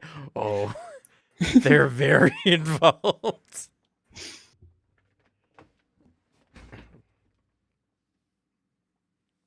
It's so interesting how like it's shaping some of the main threat stuff. It feels like some of the main threat is kind of shaping to be like, oh fuck, is this like, are we seeing the start of like superhero genetics as a commodity? It's like the opening villain? Oh fuck. Especially like unsafe superhero as a commodity, because like sounds like it's a really high casualty rate. And if they're lying to people that like, hey, we can make you into a superhero. Sure, they could be like ironing out the kinks to it, but like they could say there's a failure rate, but there's some rich weirdos out there that are like, I'll accept the risk and then die. Or even like some desperate people that are like, I saved up money, I want to be a superhero. Looking at Lockdown, whose childhood dream was to be a superhero. Like, Oh. yeah, like he's already laid out hints that like he's got a little bit of vitriol towards the idea of like becoming a superhero, like as in being granted powers. But like, yeah, there's that element is like really interesting to introduce, especially if by morally dubious people. They're willing to lie about some stuff, especially towards like Celestine. What else are they going to be lying about in the future? There's some more stuff to investigate. That's really interesting. Yeah, I also loved, Alicia, your question. Like, what if supers tried to get other superpowers? And it's like, that's the thing. That's it. Yeah. It's like, it's a question that seems kind of obvious, but it's easily obfuscated by like, oh yeah, putting powers in people is hard. And everyone's like, yeah. completely forgetting that, like, what if other people with powers want powers though? Yeah, exactly. Like because I asked the question right before that of like, yeah, giving powers to a non-powered person, because like that's I think where your brain normally goes, because you're like, why would a person with powers, they already have powers, but Right. it's like no, power plus power. It's like no, yeah, obviously, no, of course. Honestly, my train of thought was, oh, if normal people can't handle it, could superpowered people handle it? Which is a fair point. Yeah. Yeah, this session was a lot of, like, legitimately, I've had, like, some thoughts on what I wanted to do with, like, the CEO and this whole killing the intern thing. And to be fair, I did not expect this whole session to turn into just a super long investigation. I was half expecting y'all to, like, go in and actually either kill the intern or, like, do something, you know, get information out of him or whatever. But then you guys are like, "Oh no, let's look into things." I was like, "Okay, all right, let's just let the ball roll, see where it goes." And then it turned into, like, whatever I was thinking before, into like, oh yeah, superhero genetics, also learning about the Silver Storm and how that works, and the all the alien technology here in Emerald City area for some reason. It's just like the session just transformed dramatically from my expectation pretty early on. It was good though. I loved it. I really love the idea of like this really intelligent Kingpin character being like, I have a perfect power play. They'll never expect this, and then sends this like mission to this like mercenary, and then a large chunk of this hidden conspiracy gets solved out by a ragtag group, largely because the mercenary he sent it to is running on 1 hour of sleep, like just like in a manic state, just like mathing it all out, and then like his friends got involved and was able to piece it all together like way more. And then the friends just happen to be the daughter of the people who are like 70% involved with this. Yeah, And the former test experiment. yeah, it's like that situation of like, wait, what do you fucking? I left no evidence. Like, how was that the jump? It's like there's no evidence to that. It's How like, did they get here? I don't understand. Like there's no jump point from that. It's like, well, you didn't realize I'm a little crazy. And You didn't realize how smart we were. Me being Cameron being like, yes, not expecting Celestine's parents to be 70% involved with what's going on. Maybe a little bit of an oversight on the CEO's part there. Yeah, let's fuck with the party whose daughter's directly related to the people who I get all my information from. All my genetic testing. In the CEO's defense, he probably thought he was playing 3D chess with us, not realizing that Celestine's parents are playing 5D chess. Not realizing, joke's on you, loser. I'm playing Sorry, not even chess or checkers. Whoa. A different game. That's not allowed in my base. It's caused too many fights. Exactly. But Plus, Monopoly Thusly's is? cried after too many games of chess. I checkmated him in 5 and he cried. I mean, to be fair, Monopoly has money. I think that's why. That too.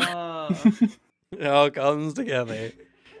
Monopoly had play money in it, and it gives me dopamine.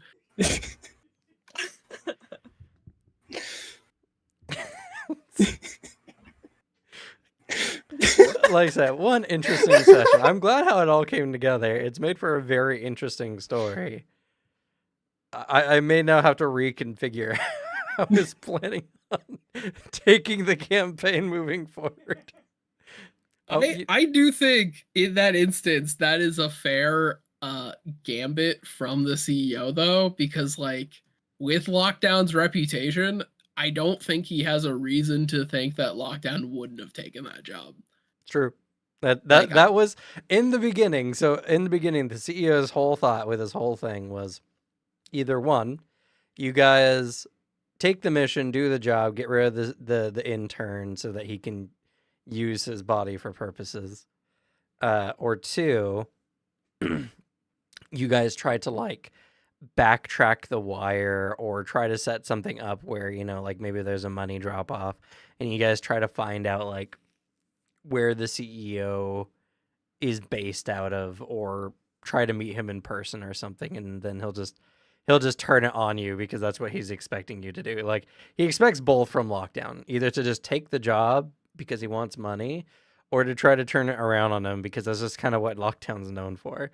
So he was like ready for all of this. What he was not ready for was for you guys to take this simple hit and not think of like the very surface level, like, okay, what can we do to fuck the CEO or whatever, but to like take this deeper and deeper down this wild rabbit hole that has kind of like unearthed the entire like deep game that the CEO has been playing this entire time.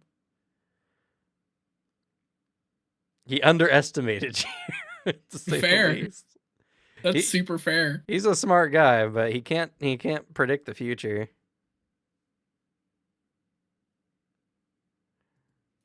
Well, now that we have all this knowledge, I'm sitting there going, man, now we can't let anyone get their hands on this intern. Because if someone does the genetic testing to be to live the way this person does, I don't think we could take on any superhero. It's true. So it was a wild session, but that's gonna be it for us. Thank you all so much for watching. I'm now more interested in the campaign than I was earlier. Not that I wasn't before, but the story got way more interesting. So Hell yeah. that's gonna be it for us. So we'll go ahead and say goodnight. Good Good night. night. Good night. No. Good night.